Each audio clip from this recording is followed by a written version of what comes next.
কিরে, কেমন সারপ্রাইজ দিলাম? খুব তো নাক ছিটকে ছিলি যে আমায় বিয়ে করবি না। এখন এখন এখন কি করবি বল, বল না। না, অসম্ভব। আমি তোর মতো একটা বাচ্চা ছেলেকে বিয়ে করব না। বিয়ে অলরেডি হয়ে গেছে জান, এখন বাসর হবে। নিহাল, সরে যা বলছি আমার থেকে। আমি কিন্তু চিৎকার করব। আমার মতো একটা কচি তুলতুলে ছেলে পেয়েও তুই খুশি হোসনি? কাছে আয়। ও আম্মা গো, বাঁচাও আমায় এই পিচ্চির হাত থেকে। বলে নীরা চিৎকার করে ঘুম থেকে উঠে বসলো। ঘেমে নেই একাকার। কি দেখলো এটা? ও হারামি নিহালটার স্বপ্নের মধ্যেও পিছু ছাড়ছে না। জোর করে দুদিকে মাথা নাড়ে নীরা। না, কিছুতেই না। কাল কিছুতেই নিহাল নামক পিচ্ছি বান্দরটাকে সে বিয়ে করবে না, কিছুতেই না। কিন্তু কি করবে নীরা? বিয়েটা ভাঙার বহু চেষ্টা করেছে নীরা, তবুও কিছুতেই কিছু হয়নি। বাবা মা চাচা চাচি সবাই এক পায়ে খাড়া হয়ে আছে তার আর নেহালের বিয়ে দেওয়ার জন্য। নীরা ছটফট করতে করতে উঠে দাঁড়ালো, ঘরের মধ্যে পায়চারি করতে লাগলো। কি করবে এখন? ভাবতে ভাবতে মনে হলো এখনই মাথার সব চুল পড়ে গেল। নীরা বারান্দায় এসে দাঁড়ালো। কত রাত হয়েছে কে জানে। সন্ধ্যার সময় বিয়ে নিয়ে মায়ের সাথে রাগ করে দরজায় কেল দিয়েছিল। আর মা আচ্ছা মতো বকেছিল তাকে। আর মায়ের বকা শুনে ছোট ভাই রাতুল দাঁত কেলিয়ে হাসছিল দেখে প্রচণ্ড রাগ হয়। রাতুলকে জোরে সোরে একটা চট দিয়ে দৌড়ে এসে রুমের ভিতরে পালিয়েছিল। পুরো বাড়িতে লোকজন গিজগিজ করছিল। অবশ্য তাদের বাসায় লোকজনের ভিড় নতুন কিছু নয়। যৌথ পরিবার বলেই সবসময় লোকজনের কোলাহল লেগেই থাকে তাদের এই আহমেদ বিলাতে। হঠাৎই মাথায় বুদ্ধি খেলে গেল। নীরা দোতলার বারান্দা দিয়ে মাথা বের করে ভালো মতো দেখে নিল নিচে। টুলে বসা হাসিম চাচাকে ঝিমাতে দেখা গেল। ইয়েস, কাজটা এখনই করতে হবে। তাড়াতাড়ি রুমে ফেরত এসে নিজের পিঠের ব্যাগটা প্রয়োজনীয় জিনিস গুছিয়ে পরনের কাপড় পাল্টে নিয়ে বারান্দায় ফেরত এলো। নতুন শাড়ি দুটো নষ্ট করতে খারাপ লাগছিল নীরার। আজই চাচি আম্মা এসে দিয়ে গেছিল তাকে। ধুর, কি সব ইমোশনাল জাগছে মনে। নীরা ভাবনাগুলো পাত্তা দিল না। দ্রুত হাতে শাড়ি দুটো দিয়ে গিট দিয়ে গ্রিলের সাথে বেঁধে বার ধুয়ে ভালো মতো পরীক্ষা করে। খোলা বারান্দা দিয়ে ঝুলিয়ে দিল। তারপর কাঁধে ব্যাগ ঝুলিয়ে সাবধানে শাড়িতে ঝুলে ঝুলে নিচে নেমে গেল। ভাগ্যিস পুরো বারান্দাটা গ্রিল দিয়ে ঘেরা নয়, আর নীরারা দোতলায় থাকে। তা না হলে হারামি নিহালের হাত থেকে বাঁচা যেত না কিছুতেই। শয়তান খবিশ পিচ্চি কোথাকার। খুব শখ না বড় আপুকে বিয়ে করার? কাল বুঝবি আমি কি জিনিস। হাত ছাড়তে ছাড়তে ফিনল্যান্ড মার্কা একটা হাসি দিল নীরা।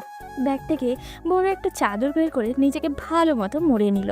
পা টিপে টিপে ঝোপের আড়ালে দাঁড়িয়ে থাকলো কিছুক্ষণ। গেটের সামনে হাসিম চাচা ঠায় দাঁড়িয়ে আছে। কিছুক্ষণ পরই ডাক এলো হাসিম চাচার। সে গেট থেকে সত্যি নীরা টুপ করে বেরিয়ে গেল। নীরা দ্রুত পা চালালো। যেভাবেই হোক তাড়াতাড়ি এলাকার বাইরে যেতে হবে। ভাই, এনি চান্স কেউ দেখে নিলে বিপদ আছে। আরে এত দৌড়াচ্ছিস কেন? উষ্টা খেয়ে দাঁত ভাঙতে চাস নাকি? পেছন থেকে ভেসে আসা কণ্ঠস্বর নীরাকে জমিয়ে দিল। ইস, এইভাবে ধরা খেয়ে গেল নীরা। নিজের উপরেই রাগ হলো। দাঁতে দাঁত চেপে পিছনে ফিরল নীরা। ট্রেনের টিকিট কেটেছিস নাকি বাসের? ভালোই হলো।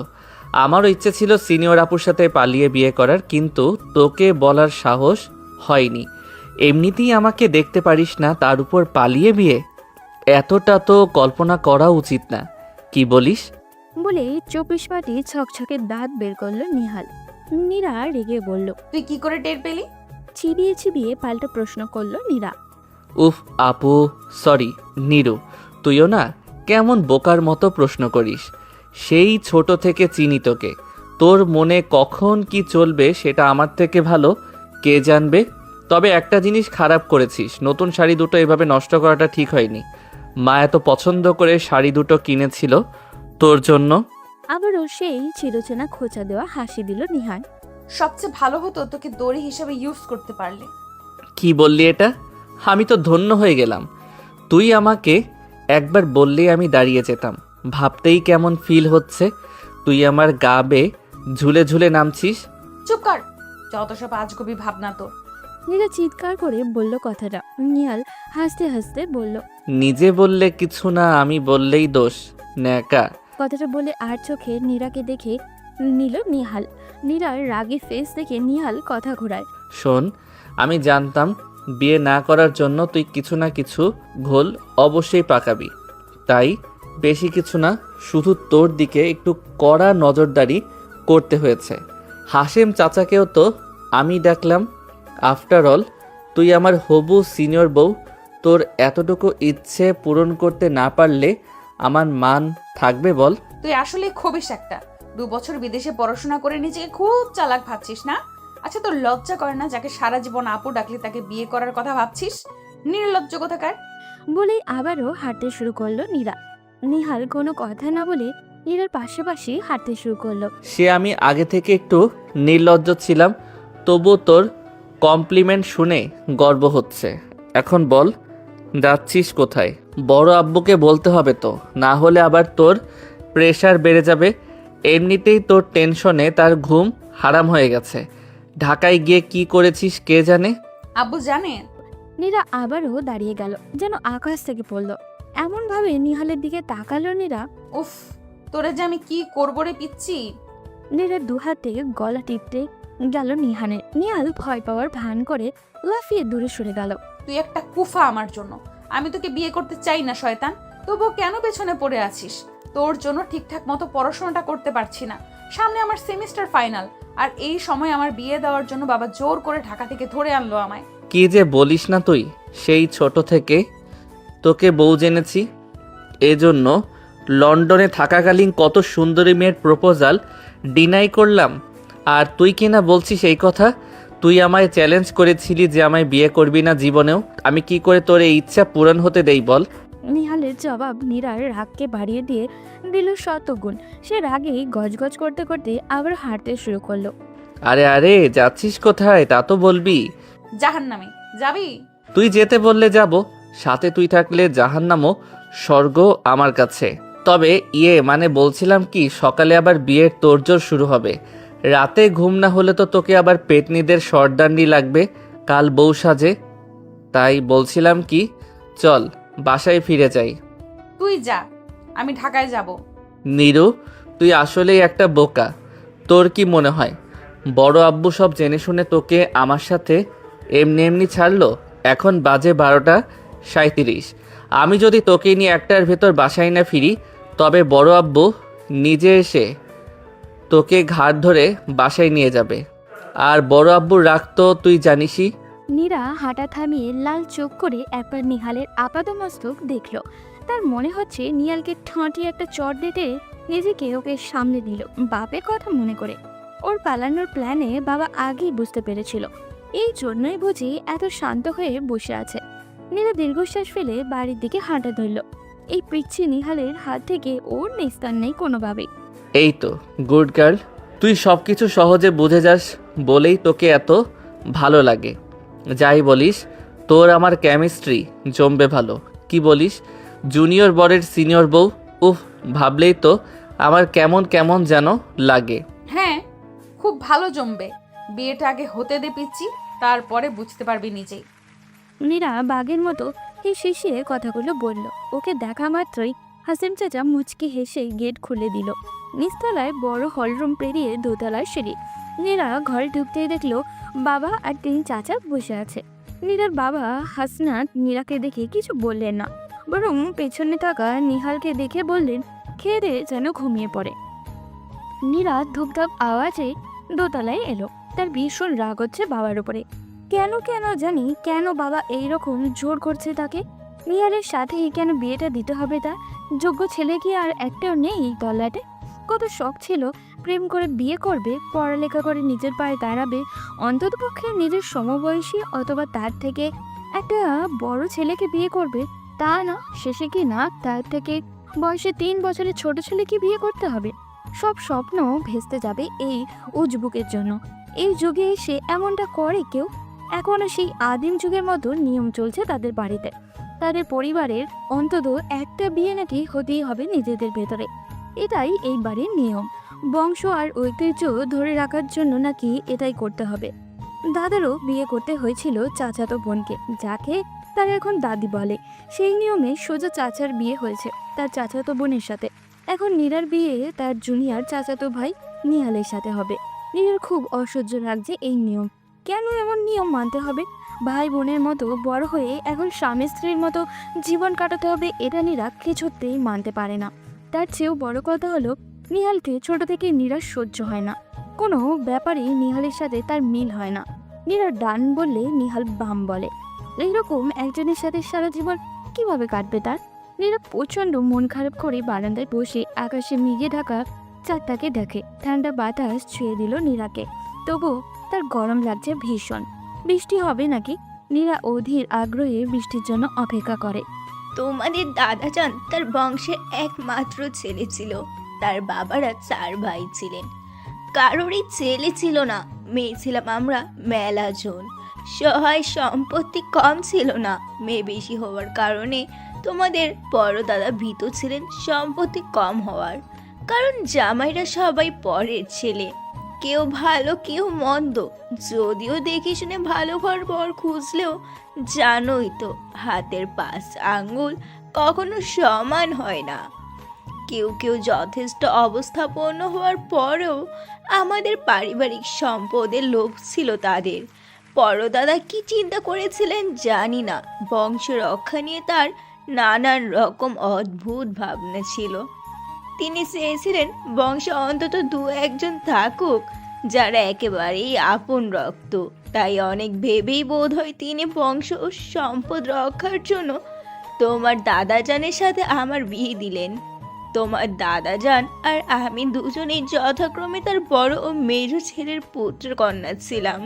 আমাদের বাকি বোনদের পারিবারিক সম্পদ থেকে খুব সামান্য অংশ করে বুঝিয়ে দেওয়া হয়, আর কড়াকড়ি আইন করে দেন যেন এই সম্পদ নিয়ে কোনো টানা হেঁচড়া না করে। তবে হ্যাঁ, মেয়ের আজীবন তাদের ইচ্ছে মতো যত খুশি বাবার বাড়িতে থেকে খেতে পারবে, এতে কোনো বাধা নেই। আমাদের কোনো কোনো বন্ধুলা ভাই এই আইনে রুষ্ট হলেও দাদার উপর দিয়ে কথা বলার সাহস কারোই ছিল না।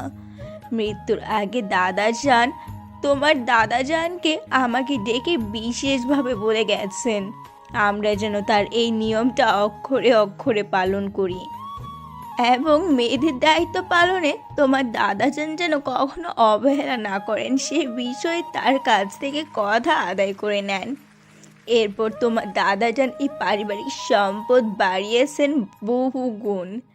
কোনো কারণে তোমাদের বাবার বিয়েটা আত্মীয়দের মধ্যে দিতে পারেনি, তবে তার সে স্বাদ নিহালের বাবার দিয়ে পূরণ করেছিলেন। তোমার আর নিহালের বিয়ের সিদ্ধান্ত তোমার বাবা বা চাচা কারোরই নয়, সেটি সম্পূর্ণ তোমাদের দাদাজানের সিদ্ধান্ত। পরবর্তী বংশগতি ঠিক থাকবে কিনা সেই সব নিয়ে তিনি খুব ভীত ছিলেন, তাই হয়তো তোমাদের দাদাজান এই সিদ্ধান্ত নেয়। এটা তার শেষ আদেশ ছিল আমার প্রতি। আমি কেবল তার ইচ্ছে পূরণ করেছি। তোমরা এই যুগের ছেলে মেয়ে, এইসব নিয়ম কানুন হয়তো তোমাদের কাছে কিছুই মনে হবে না, কিন্তু তবুও আমি নিরুপায় বুবু। তুমি আমার উপর রাগ করো না। এই বুড়ি মানুষটা শেষ বয়সে এসে তোমাদের উপর নিজের ইচ্ছা নিচে চাপাই দিচ্ছে বলে রাগ হইও না গো বুবু। নীরা দাদির কোলে শুয়ে আছে, চোখ দিয়ে জল গড়িয়ে পড়ল 2 ফোঁটা। আদৌ দাদির কথাগুলো তার কানে গেছে কিনা বোঝা গেল না। নীরা আলতো করে জল মুছে নিল। জুমার নামাজের পর একেবারে আড়ম্বর আয়োজনে বিয়ে হলো নীরা আর নেহালের। তারপর থেকে নীরা নিজের ঘরের দরজা বন্ধ করে কেঁদেই যাচ্ছে। সারাদিন না খেয়েই আছে নীরা। বিকেলে না পেরে তার দাদি নিজের নাতি নাতনি দুজনকেই নিজের কাছে ডেকে পাঠিয়েছেন। নীরার নীরবতায় ফুলবানু নীরার থুতনিতে হাত দিয়ে মুখটা তুলল। কেঁদে কেঁদে নীরার চোখ একদমই লাল, ফুলে টসটসে হয়ে আছে। নীরা দাদিজানের দিকে তাকিয়ে বলল, রাগ করি না দাদিজান, মাথা ব্যথা করছে খুব। ফুলবানু হাসলেন একটুখানি। নাতনি চেহারা দেখে মনে মনে দুঃখও পেল, তা বুঝতে দিলেন না। উল্টে নিহালকে হাসতে দেখে ধমক দিলেন। এই হতচ্ছাড়া, তুই এত হাসছিস কেন রে? বউয়ের কান্না দেখে মনে হয় তোর খুশি লাগছে। নিহাল ফুলবানুর কথায় একটু বিরক্ত না হয়ে দাদির গালে চট করে একটা চুমু দিল। আমি ওকে বিয়ে করতে পারছি এই খুশিতে হাসতেছি, আর ওর আমাকে বিয়ে করা লাগছে এই দুঃখে কাঁদতেছে। তুমি কি কিছুই বোঝো না ফুলবানু? এই বান্দরনি ঢাকায় পড়ালেখা করে, কত সুন্দর পোলাপান দেখে, তার কি আর আমার মতো কচি ছেলেকে পছন্দ হয়? আমি না হয় ভালো মানুষ, তোমার নাতনি ছাড়া কিছু বুঝি না, সে কি এত ভালো? নীরা অগ্নি দৃষ্টিতে নিহালকে দেখল। মনে মনে দু চারটে গালিও দিল। নেহা দাঁড়িয়ে আছে বলে বেঁচে গেল নিহাল। সেটা বুঝেই যেন নীরাকে চোখ মারল। ধুর ছেড়ে বাজে কথা বলিস না। আমার নীরার মতো আর কেউ না। পরিবারের সবার জন্য তার কত মায়া, সেইটা সবাই জানে। খালি আমার জন্যই কোনো ভালোবাসা নাই? বুবু, যা করছি তাতে এখন আমার উপর তোমার রাগ হইতে পারে, কিন্তু দেখো একদিন আমার জন্য তুমি হাত তুলে দোয়া করবা, বলবা বুড়ির সারা জীবনের একটা উচিত কাজ করেছে। আর সত্যি কথা বলতে বলতে হয়, তোমাদের দুজনকেই আমার যোগ্য মানুষ মনে হয়। তোমাদের বাপ চাচাদের পর এই এত বড় সংসার আর সম্পদ সামলানো সবার দ্বারা সম্ভব হবে না। কেউ কেউ বিরোধিতা করে সম্পদ বিনষ্ট করার চেষ্টা করতে পারে তিন পুরুষের ঐতিহ্য রক্ষা করার জন্য। তাই আমি একটু স্বার্থপর হইলাম। বেশি কষ্ট পেলে এই বুড়িটাকে মাফ করে দিও বুবু। নীরা উঠে বসে ফুলবানুর হাত চেপে ধরল। ছি ছি জাদিজান, কি করো এসব? মাফ চেয়ে আমাকে অপরাধী বানিও না। তুমি দোয়া করো আমার জন্য। এই চেহারা এদিকে আয়। ফুলবানু নীরার হাত ধরে রেখে নিহালকে ডাকে। তার হাতে নীরার হাত দিয়ে বলে, আজ থেকে তোরা দুইজন এক মানুষ। সব সময় একজন আরেকজনকে দেখে রাখবি, একজন আরেকজনকে বোঝার চেষ্টা করবি। জীবনের সফর অনেক লম্বা, যত ঝড়ে ঝাপটা আসুক না কেন, কেউ কোনো দিন একজন আরেকজনকে ছেড়ে যাওয়ার কথা ভাববি না। আর আমার বুবুরে কোনো দিন কষ্ট দিবি না, বুঝলি? সে না চাইতেও আমার কথা মান রেখে তোকে বিয়ে করেছে। তুই আর তার থেকে বয়সে ছোট, তাই স্বামীর অধিকার পেয়ে তার উপর বেশি চাপ দিস না। আমার মান রক্ষার দায়িত্ব তাই তোর। বুবুর ভালো মন্দ সব তোর দায়িত্বে দিলাম। নিহাল এই প্রথমবারের মতো নীরার হাত ধরার সুযোগ পেয়ে যেন লুফে নিল। নীরার হাতটি আঁকড়ে ধরে আলতো করে চুমু দিল দাদির চোখের আড়ালে। নীরা ছট করে হাত সরিয়ে নিল। অসভ্য একটা সুযোগ পেয়ে সৎ ব্যবহার করে নিল। নীরার রাগ দেখে নিহাল তার স্বভাব মতো বিটকেল মার্কা একটা হাসি দিল। বুবু, এইবার যাও, তৈয়ার হও শ্বশুর বাড়ি যাওয়ার জন্য। শ্বশুরবাড়ি আবার কোথায় পেলে গো ফুলবানু? রানী সাহেবা কষ্ট করে দোতলা থেকে 4 তলায় যাবেন। দূরে বিয়ে হলে বুঝতো মজা, কাছে কাছে তাই কিছু টের পায় না তোমার আদরি। বুঝলে বুড়ি? ও টের না পাওয়ার জন্যই তোর সাথে বিয়া দিছে, বুঝছস? ওরে যদি বেশি জ্বালাস না, তবে তোর কান ঠিক এইভাবে টেনে ধরে নিব। ফুলবানু নিহালের কান টেনে ধরল। উফ বুড়ি ছাড়ো বলছি, খুব ব্যথা পাচ্ছি। ফুলবানু কান ছাড়তেই নিহাল 2 হাত দূরে গিয়ে দাঁড়ালো। মনে রাখিস, যেমন দাদি তেমন তার নাতনি, একেবারে ডাকাত রানী। নীরার একটু মজা লাগলো না এইসব দেখে। ওর বরং চিন্তা হচ্ছে আজ রাতে নিহাল কি করবে। এই ছেলেকে একটু বিশ্বাস করা যায় না, তবে উল্টো পাল্টা কিছু করলে নীরা নিজেকে শেষ করে দিবে। ঠিক করেছে। 4 তলায় আসার সময় নীরা মুখ কাট করে রাখলো না, একটু হাসলো না কাঁদলো। হতাশ মুখে বাবা মা চাচা চাচি সালাম করলো।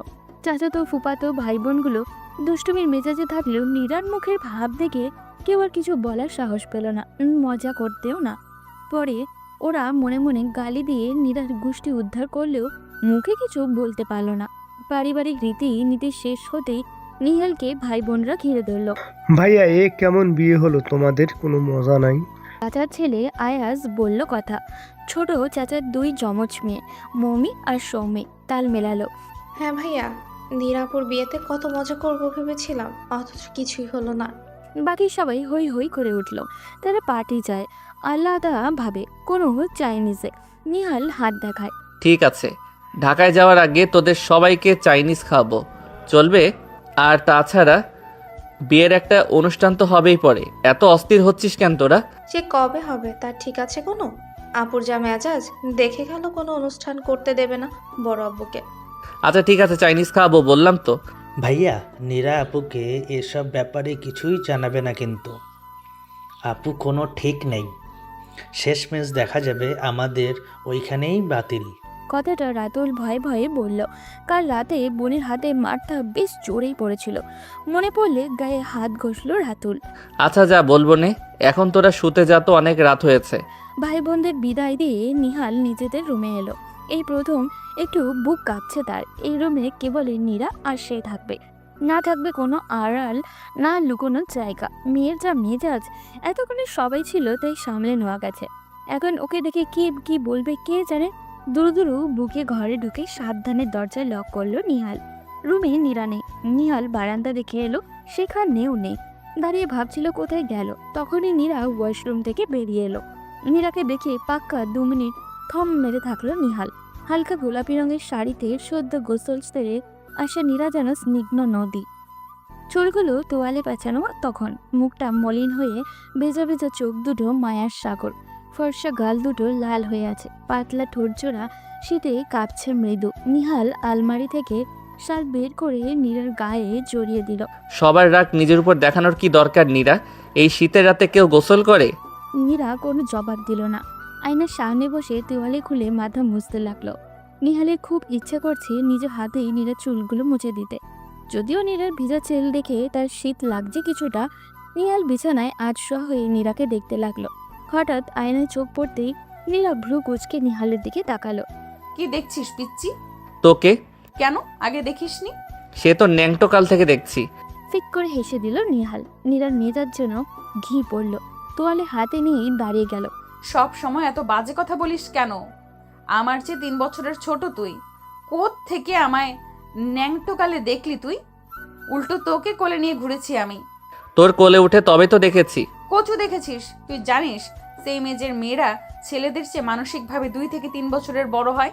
সেখানে আমি যদি তোর 3 বছরের বড় হই, তাহলে হিসাব করলে তোর থেকে 6 বছরের বড় আমি। ও তাই নাকি? তাহলে তো তুই সব কিছু আমার চাইতে অনেক বেশি জানিস। তবে বল, আজ তুই আমায় সালাম করলি না কেন? মানে তোকে কেন সালাম করব?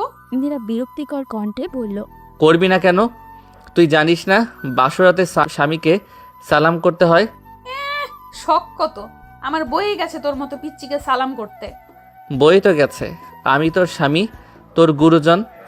সালাম তো তোকে করতেই হবে। নে এবার সালাম কর।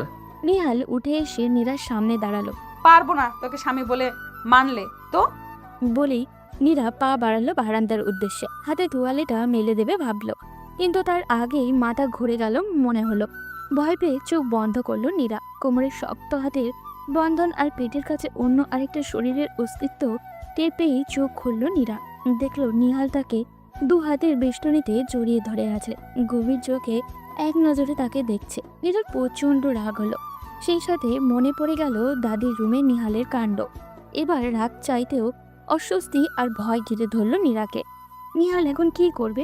নীরা কম্পিত কণ্ঠে বলল। কি করছিস? ছাড়, ছাড় আমাকে। কেন ছাড়বো? তুই আমাকে বর না মানলেও আমি তো তোকে বউ হিসেবে মানি। তুই তো আমার চাইতে বড়। তাহলে বলতো আজকের রাতে স্বামী স্ত্রী কি করে? নিহাল কণ্ঠে মাদকতা যেন নেশা করছে এমন। নীরাকে আর একটু কাছে টেনে এক হাতে ওর ঠোঁটে আঙুল ছুঁয়ে দিল। নীরা ভয়ে নাকি আবেগে কেঁপে উঠল, ঠিক বোঝা গেল না। সে তার মুখটা যতদূর সম্ভব দূরে রেখে 2 হাতে নিহালকে পেছনে ঠেলার চেষ্টা করলো। দেখ নিহাল, ভালো হবে না বলে দিলাম। ছেড়ে দে, নইলে কিন্তু। কি করবি? নীরার মুখের কথা কেড়ে নেয় নিহাল। বড় আব্বুকে বলবি নাকি দাদিকে? ফিসফিস করল নিহাল, সাথে মুখের বাঁকা হাসি। ওর মুখ নীরার মুখের একদম কাছে। নীরার মুখে ওর শ্বাস পড়ছে। কি হতে যাচ্ছে বুঝেই নীরা অসহায় বোধ করে। ব্যর্থতার গ্লানিতে চোখ দুটো জলে ভরে ওঠে। জল গড়িয়ে পড়ার আগেই নিহাল আচমকাই ওকে ছেড়ে দিল। কি ভেবেছিস জোর করে তোর সাথে ইয়ে করব? কোনোদিনও না। এই নিহাল এখনো এতটাও লোফার হয়ে যায়নি। চাইলে অনেক মেয়েকে বেডে নিতে পারতাম, আর তুই তো আমার বিয়ে করা বউ। তোর সাথে সেদিনই কিছু হবে যেদিন তুই চাইবি, বুঝলি? কথাগুলো বলে ঘর থেকে বেরিয়ে গেল নিহাল। বড্ড অপমানিত লাগছে। নীরা ছোট থেকেই তাকে চিনে, তবুও ওকে চিনল না, বিশ্বাসও করল না। ওকে নিয়ে নীরার চোখে ভয়। নিজেকে কেমন হীন মনে হয় নিহালের। ছাদে এসে খোলা আকাশের দিকে তাকিয়ে থাকলো অনেকটা সময়। তাতে যদি মনটা একটু শান্ত হয়। আর এদিকে নিহাল বেরিয়ে যাওয়া মাত্রই নীরা কান্নায় ভেঙে পড়ল। এই প্রথম তার নিজের কেবলই একটা মেয়ে মনে হলো, মানুষ না। তোর এক্সাম কবে থেকে শুরু হবে? নীরা দোতলায় এসেছিল নিজের কিছু প্রয়োজনীয় বই খাতা গুছিয়ে নিতে। পেছন থেকে বাবার গলা শুনে থমকে গেল। রাগে ক্ষোভে বাবা মায়ের সাথে কথা বলে না নীরা। তবুও বাবার কথায় একটু অবাক হলো। পরীক্ষা আছে জেনেও জোরে ধরে নিয়ে আসা বাবা যখন নিজেই পরীক্ষার কথা জিজ্ঞাসা করে তখন অবাক হতে হয় বইকি। জেনে কি করবে? আগামীকাল ঢাকা যাচ্ছি আমরা। তোমরা তৈরি থেকো, সকাল 10টা নাগাদ রওনা দেব। আমরা মানে? বোকার মতো প্রশ্ন করো না। আমরা বলতে আমি, তোমার মা, তোমার চাচিমা আর নিহাল। বিয়ে হয়ে গেছে তোমার, এখন কি তোমায় একা ছাড়বো? তোমাদের সংসার গুছিয়ে দিয়ে আমরা ফিরে আসব। হাসনাত সাহেব এক নাগারে কথাগুলো বলে চলে গেলেন। বাবা সরতেই মাকে দাঁড়িয়ে থাকতে দেখল নীরা। মায়ের মুখে হাসি হাসি। তুই খুশি হয়েছিস নীরা? বাবা কিন্তু এতটাও খারাপ নয় যতটা তুই ভাবছিলি। তোর লেখাপড়া নিয়ে তার যথেষ্ট চিন্তা আছে। এ তো জুতা মেরে গরুদান করা হলো মা। তোমাদের ইচ্ছে মতো সব করতে হচ্ছে। আমি তো একটা পাপেট, যেভাবে নাচাচ্ছ সেইভাবেই নাচছি। নীরা, যত যাই করি তোমাকে কখনো খুশি করতে পারলাম না। দয়া করে তোমার চাচিমার সাথে কখনো এইভাবে কথা বলো না, তাহলে আমাদের যতটুকু সম্মান আছে সেটুকুও থাকবে না। একজন তো আমাদের কথাই ভাবেনি, তুমি অন্তত ভেবো। আর না পারলে আমাদের বলো, গলায় ফাঁস নেব না হয় দুজন। বাবা মা হয়েছি, তোমাদেরকে তো মরতে বলতে পারি না। নীরার মা চোখ মুছতে মুছতে চলে গেল। নীরা বোকার মতো দরজা ধরে দাঁড়িয়ে রইল। সব কথা কেন যে এক জায়গায় এসে আটকে যায় বুঝতে পারে না নীরা। কষ্টগুলো সব নতুন করে ডানা মেলল যেন। সংসার এমন একটা জায়গা যেখানে একজনের কর্মের ফল আরেকজনকে ভোগ করতে হয়। চারতলায় এসে দেখে এলাহি কাণ্ড। চাচি আমি হুলুস তুলুস রান্নাবান্না করছে। নীরাকে দেখে হই হই করে উঠল। এই নীরা, দেখ তো আর কি রান্না করা যায়। শুকনো কিছু বল, যা অনেক দিন ভালো থাকবে। ডাইনিং টেবিলে তখন কয়েক পদের খাবারের বাটি সাজানো। পোয়া পিঠে, হাতে বানানো বিস্কিট, নারকেলের নাড়ু, তিলের নাড়ু, কুড়মুড়ে মিষ্টি নারকেল, 2-3 পদের মাংস। এত কিছু কেন চাচি? এত কে খাবে? এত কোথায় দেখলি? তবুও তো ভাবি মানা করলো। আমি তো আরো অনেক কিছুই করতে চাইছিলাম। এগুলো সব নেহালের পছন্দের জিনিস। তুই তো মিষ্টি পছন্দ করিস না। ঝাল কিছু করবো তোর জন্য। আর কষ্ট করো না চাচি আম্মা, তুমি তো জানোই আমি অত খেতে পছন্দ করি না। এখন থেকে কিন্তু নিয়ম মেনে খাবার দাবার করবি। কেমন শুকিয়ে গেছিস দেখেছিস? আর তুই না খেলে তো আমার ছেলেটাও খাবে না। এবার কষ্ট করে একটু রান্না শিখে ফেলিস। নিহাল আবার বাইরের খাবার সহ্য হয় না। এত ভেবো না চাচি আম্মা, ইউটিউব আছে না, ইউটিউব দেখে রান্না করে খাওয়াবো তোমার ছেলেকে। আচ্ছা শোন, নিহালের কাপড় চোপড়গুলো একটু দেখে নিস তো, সব ইস্ত্রি করা আছে কিনা। আগামী পরশু ওর জয়েনিং। ঢাকায় গিয়ে সময় পাওয়া যাবে না, তাই এখন সব গুছিয়ে নে। কিসের জয়েনিং? চাকরি পেয়েছে নাকি? হ্যাঁ, তোকে বলেনি? মনে হয় সারপ্রাইজ দিতে চেয়েছে। যাক বাবা, আমি তাহলে আর কিছু না বলি, ওই জানাবে তোকে। ঠিক আছে, আমি দেখছি। আরও কিছু বলতে গিয়েও নিজেকে সামলে নিল নীরা। নিহালের চাকরি হয়েছে ঢাকায়, অথচ ওকে কিছু বলেনি।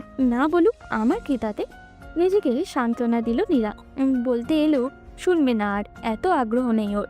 যেখানে খুশি চাকরি করুক নিহাল, তাতে নীরার কি যায় আসে? খুব ভাব হয়েছে শয়তানটার। সবাই যাক আগে, তারপর তোকে বোঝাবে। নীরা মনে মনে ফোন দিয়াতে নিহালকে সায়স্তা করে। যদিও সেই দিনের পর থেকে নিহাল সবার সামনে স্বাভাবিক থাকলেও ঘরের ভেতর ওর সাথে কথা বলে না তেমন একটা। নীরাও ওকে ঘাটায় না। এমনিতে নিহালের গায়ে পড়ার স্বভাব ভালো লাগে না, কিন্তু তবুও চাকরির কথাটা জেনে মনটা কেমন জানি খচখচ করছে। এত বড় খবর ওকে কেন দিল না নিহাল? ভাবি, ফ্ল্যাটটা ভারী সুন্দর হয়েছে, কি বলো? তার বলতে 4-5টা খোলামেলাও আছে। ঢাকার অন্যান্য জায়গার মতো গুমোট না। বারান্দাগুলো দেখো, বেশ বড়। হ্যাঁ ভাবি, ভালোই হলো। আমরাও মাঝে মাঝে এসে থাকতে পারবো। সেজন্যই তো এত বড় ফ্ল্যাট নেওয়া। নিহালের বুদ্ধিতেই তো কেনা হলো। অবশ্য ও না বললে তোমার ভাই কি রাজি হতো জীবনে? তা যা বলেছ ভাবি, যেভাবেই কেনা হোক, বেশ একটা কাজের কাজ হয়েছে। কি বলো? ছেলে মেয়েগুলো প্রায় ঢাকায় আসার বায়না করে। এখন নীরা আর নিহাল থাকবে। কেউ আসতে চাইলে আমাদের আর কোনো চিন্তা করতে হবে না। হ্যাঁ ভাবি। নীরা আড়ালে দাঁড়িয়ে মা আর চাচির কথাগুলোই শুনছিল। হঠাৎই নিহালের ডাকে চমকে উঠল। কিরে, আড়ালে দাঁড়িয়ে কি শুনছিস? তুই তো দেখি বিরাট কুটনি। আজে বাজে বকবি না একদম। নীরা আঙুল উঁচিয়ে শাসায় নিহালকে। নিহাল নীরার সেই আঙুল নিজের আঙুলের সাথে পেঁচিয়ে নিল। বকলে কি করবি? নিহাল, ভালো হবে না বলে দিলাম। নিহাল, ভালো হবে না বলে দিলাম। তুই এই হুমকি দেওয়া ছাড়া আর পারিসটা কি? যাই হোক, তোর সাথে এত আলাপ করার শখ নেই আমার। চল, বড় আব্বু ডেকেছে দুইজনকে। নীরা আর কথা না বাড়িয়ে নিহালের পিছু পিছু হাঁটা দিল। বসো তোমরা, কাল ব্যস্ত থাকবো আর পরশু ভোরে উঠেই চলে যাব, তাই ভাবলাম আজকে এই কথাগুলো বলে নেই। জি বড় আব্বু, বলুন। টাকায় তো অনেক আগেই ফ্ল্যাট কিনতে পারতাম, কিন্তু কিনিনি। তোমাদের ছোট চাচা আবেদ অনেক আগে থেকে ঢাকায় এসে থাকতে চেয়েছিল। মাকে তো জানোই, সে কিছুতেই রাজি হয়নি। যেন তেন ভাবে আমাদের 4 ভাইকে মা একসাথে এক জায়গায় রাখতে পেরেছে, কিন্তু তোমাদের বেলায় কি হবে কে জানে। তোমরা দুজনে যথেষ্ট বুঝদার আছো, তাই আশা করি এত কিছু বুঝিয়ে বলতে হবে না। মা বলল বলেই এই ফ্ল্যাট কেনা। আমাদের বাড়ি থেকে যেই আসুক এখানেই এসে থাকবে। নীরার পড়া শেষ হওয়া পর্যন্ত তোমাদের ঢাকায় থাকতে মানা নেই, কিংবা আমি আর তোমার বাবা যতদিন বেঁচে আছি ততদিনও কোনো সমস্যা নেই। তবে একথাও মাথায় রেখো যে আমাদের পরে পরিবারের হাল তোমাদেরই ধরতে হবে। কাজেই পরিবারের বাইরে আলাদাভাবে নিজেদের নিয়ে কোনো চিন্তা করো না। তোমরা বড়, বাকিরা তোমাদের দেখেই শিখবে। আশা করি সেভাবেই চলাফেরা করবে। আর হ্যাঁ, যাদের সাথে আমরা কোনো সম্পর্ক রাখি নাই তাদের সাথে যেন তোমরা কোনো যোগাযোগ না করো। পরিবারের একতা আর মান সম্মান ভাবনা যেন সবার আগে ভাবো। তোমাদের দুজনের কাছ থেকে এটাই আশা করি। মাথায় থাকবে বাবা। থাকলেই ভালো, অন্তত তোমার কাছ থেকে যেন তোমার ছোট বোনরা ভালো কিছু শেখে। বড় আব্বু, আপনি কিছু ভাববেন না, আমরা ঠিক সামলে নেব। আর যখনই সুযোগ হবে আমরা দুজন বাড়ি চলে যাব। হাসনাত সাহেবের মাথা দুলিয়ে উঠে পড়ল। নীরার হঠাৎ বাবাকে দেখে মনে হলো যে বাবা অনেক হাঁপিয়ে গেছে। কেমন নিষ্প্রাণ দেখালো বাবাকে আজ। আব্বু, তোমার কি শরীর খারাপ? নীরা হঠাৎ করেই পেছন থেকে জিজ্ঞাসা করে কথাটা। হাসনাত সাহেব অবাক হয়ে মেয়ের দিকে ঘুরলেন। কদিন মেয়ের অভিমান মাখা মুখ দেখে ব্যথিত ছিলেন, আজ মেয়ের কনসার্ন দেখে মনটা খুশি হলো। যাক, মেয়ে তবে তাকে নিয়ে ভাবে। না তো, ঠিকই আছে। জার্নি করে এসেছি, এজন্যই হয়তো ক্লান্ত লাগছে। ঠিক হয়ে যাবে। নীরার মনটা তবু খচখচ করছে। ওকে নিয়ে আবার বাবার মন খারাপ নয় তো? বিয়ে নিয়ে কি বেশি রিয়াক্ট করে ফেলেছিল নীরা? নিহালের জায়গায় অন্য কেউ হলে হয়তো এতটা ভাবতো না, কিন্তু নিহালটাকে তো ওর সহ্যই হয় না কিছুতেই। দীর্ঘ খরার পরে বৃষ্টিটা বরাবরই আশীর্বাদ মনে হয়, অথচ সেদিনে ঝড় বৃষ্টি তাদের জীবনে ঝড় বয়ে এনেছিল। কিভাবে ভুলে যাবে সেই দিন? সেই দিনের পর থেকে সে মনে প্রাণে নিহালকে ঘৃণা করে। নিহালের কারণেই তো ওর বাবা মায়ের মনে বিশাল ক্ষত তৈরি হয়েছে। এই জীবনে কিছুতেই মাফ করবে না ওকে। স্বামী হিসেবে মেনে নেওয়ার তো প্রশ্নই ওঠে না। অতীত মনে করে মুখের রেখাগুলো কঠিন হয়ে ওঠে নীরার। সারপ্রাইজ! সমস্বরে চিৎকার শুনে নীরার যান যাওয়ার উপক্রম। দরজার ওপাশে তার ছোট ভাই বোনের বিশাল দল হাসি মুখে দাঁড়িয়ে আছে। নীরা মন খারাপ ভাব লুকিয়ে ঘরে ঢুকতে ঢুকতে জিজ্ঞাসা করলো, তোরা কখন এলি? আর সবাই একসাথে এলেই বা কিভাবে? মৌমি সৌমি দুপাশ থেকে এসে জড়িয়ে ধরল নীরাকে। দুই বোন পালক্রমে বলে খিলখিল করে হেসে বলল, ভাইয়ার প্রথম স্যালারি হয়ে গেছে গো আপনি। ভাইয়া আমাদের সবাইকে ট্রিট দিবে। সবাইকে ম্যানেজ করে আসতে অবশ্যই একটু প্যারা হয়েছে, তবুও এবার বাবা মা সবাইকে দ্বিতীয়বার হানিমুনের সুযোগ দিয়ে দেয়। আমরা দল বেঁধে ঢাকায়। ভালো করেছি না আব্বু? আসলে কিসে এতজন একসাথে? মাইক্রো ঠিক করে দিয়েছিল চাচ্চু, গান গাইতে গাইতে চলে এলাম। দারুণ মজা লেগেছে। কি বলিস রে তোরা? বাকিরা সবাই হই হই করে গলা মেলায়। ড্রয়িং রুমের সোফা আর ফ্লোরে সবাই ছড়িয়ে ছিটিয়ে বসে আছে। নিহালকে খুঁজল নীরা, কোথায় সে? তখন রাতুর বলল, আমরা তো তোমাকে না বলেই চাইনিজ খেতে চেয়েছিলাম, সেটা তো বিগত রাতেও খাওয়ালেও হতো, কিন্তু ভাইয়া তো একটু বেশিই ভালো, তাই একেবারেই ঢাকায়। আপনি তুমি আবার রাগ করনি তো তোমাকে না বলে এলাম বলে? নীরা তখন মনে মনে বলল, খুব আমার রিফ্রেশমেন্টের চিন্তা করে, এই জন্যই নিজের কোনো কথা আমার সাথে শেয়ার করে না। ঢং করে, আবার সবাইকে ডেকে খাওয়ানো হবে। নাও তোমার জন্য শরবত। মিতুল নীরার দিকে গ্লাস এগিয়ে দিল। তুই কোথায় ছিলি এতক্ষণ? আমি তো ভেবেছি তুই মনে হয় আসিসনি। আমি আর আয়াজ রান্নাঘরে ছিলাম, সবার জন্য শরবত করলাম। এটা খাও, দেখবে ক্লান্তি কাটবে, এনার্জি পাবে। বাবা, খুব সংসারী হয়ে গেছিস দেখছি। শরবতটা চমৎকার হয়েছে। নীরা লেবুর শরবতটা খেয়ে নিল এক চুমুকে। তো তোদের ভাইয়া কোথায়? আমাদেরকে ফ্ল্যাটে পৌঁছে দিয়ে ভাইয়া আবার অফিসে গেছে। কি যেন জরুরি কাজ আছে বলল, তবে চলে আসবে তাড়াতাড়ি। 8টার ভেতর আমাদের সবাইকে তৈরি থাকতে বলেছে। ভাইয়া এসে নিয়ে যাবে আমাদের। তাহলে তোরা সব এইভাবে বসে আছিস কেন? গোসল টোসল কর, ফ্রেশ হ, দুপুরের খাবার খেতে হবে তো। এখন আর কি খাবো? বেলা তো 4টে বেজেই গেছে, তাহলে আর রাতে খেতে পারবো না। আমি বাপু কিছু খাবো না। রাতুল পেটে হাত বুলিয়ে বলে, আমি খাবো, আমার খিদে লেগেছে। এখন না খেলে গ্যাস হবে পেটে, তখন এমনিতেই রাতে খেতে পারবো না। আপু তুমি বরং ফ্রেশ হয়ে আসো। আমি ভাত দিয়েছি চুলায়, আব্বুরা অনেক কিছু দিয়ে দিয়েছে, আর কিছু রান্না করতে হবে না। তাহলে আর কি, আমরা সবাই খাবো। আধা ঘন্টা টাইম দিলাম, সবাই ফ্রেশ হয়ে টেবিলে আয় তোরা। কারোর কোনো কথা শুনবো না। নীরা উঠে নিজের রুমে গেল। মনটা আজ বড্ড ক্লান্ত। একটি শাওয়ার নেওয়ার খুব জরুরি। এদিকে মনের ভেতরটা খচখচ করছে। ও যখন দেখতে পেয়েছে তখন নিহালের কি চোখ পড়েনি কি জানি, হয়তো বা নিহাল জানে।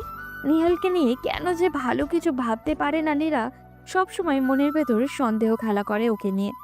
শুধু বাবার কারণে নিহালকে সহ্য করতে হচ্ছে, কিন্তু এভাবে কতদিন সহ্য হবে নিহালকে? নীরার আনমনা ভাব খুব ভালো করেই বুঝল নিহাল। সারাটাক্ষণ সবার সাথে থেকেও যেন কারোর সাথেই নেই, কিছু একটা ভাবছে সবসময়। সবাইকে কাছে পেয়েও যেন ওর ভেতরে এতটুকু উচ্ছ্বাস নেই।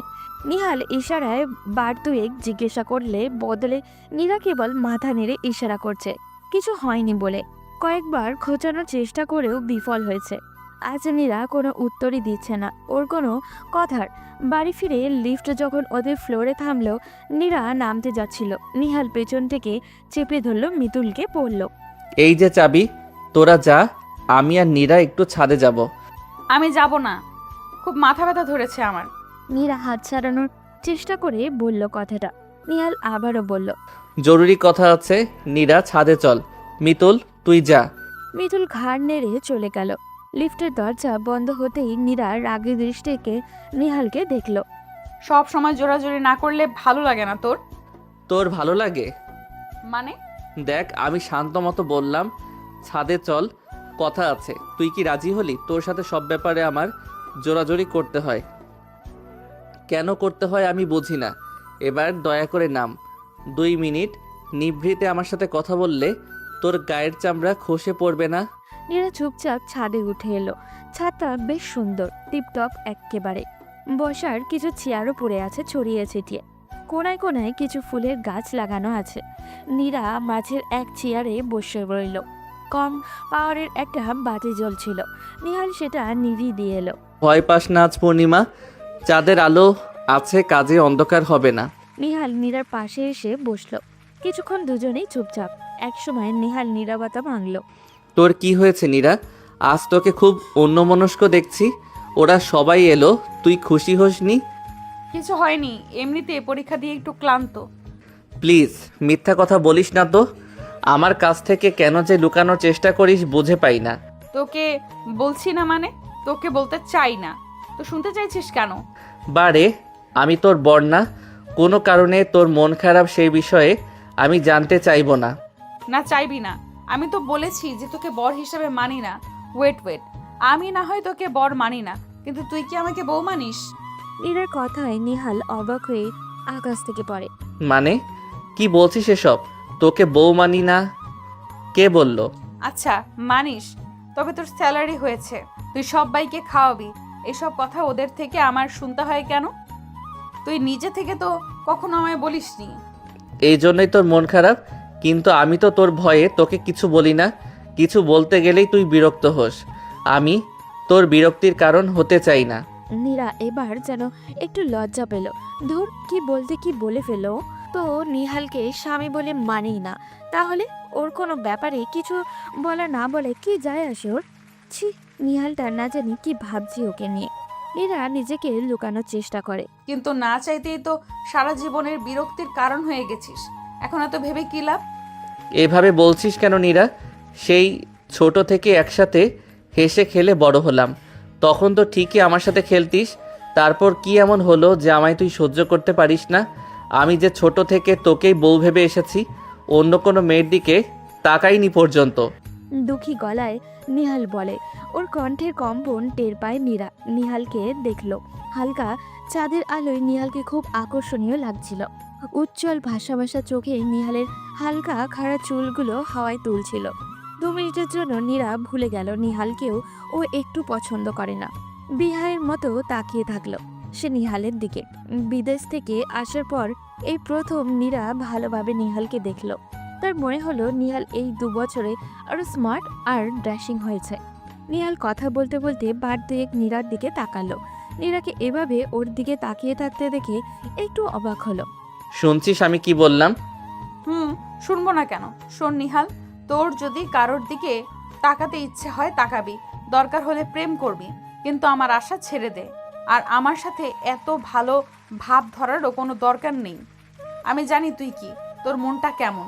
কাজে যত চেষ্টাই করিস না কেন, আমার চোখে তুই কোনোদিন মহাপুরুষ হতে পারবি না, ওকে?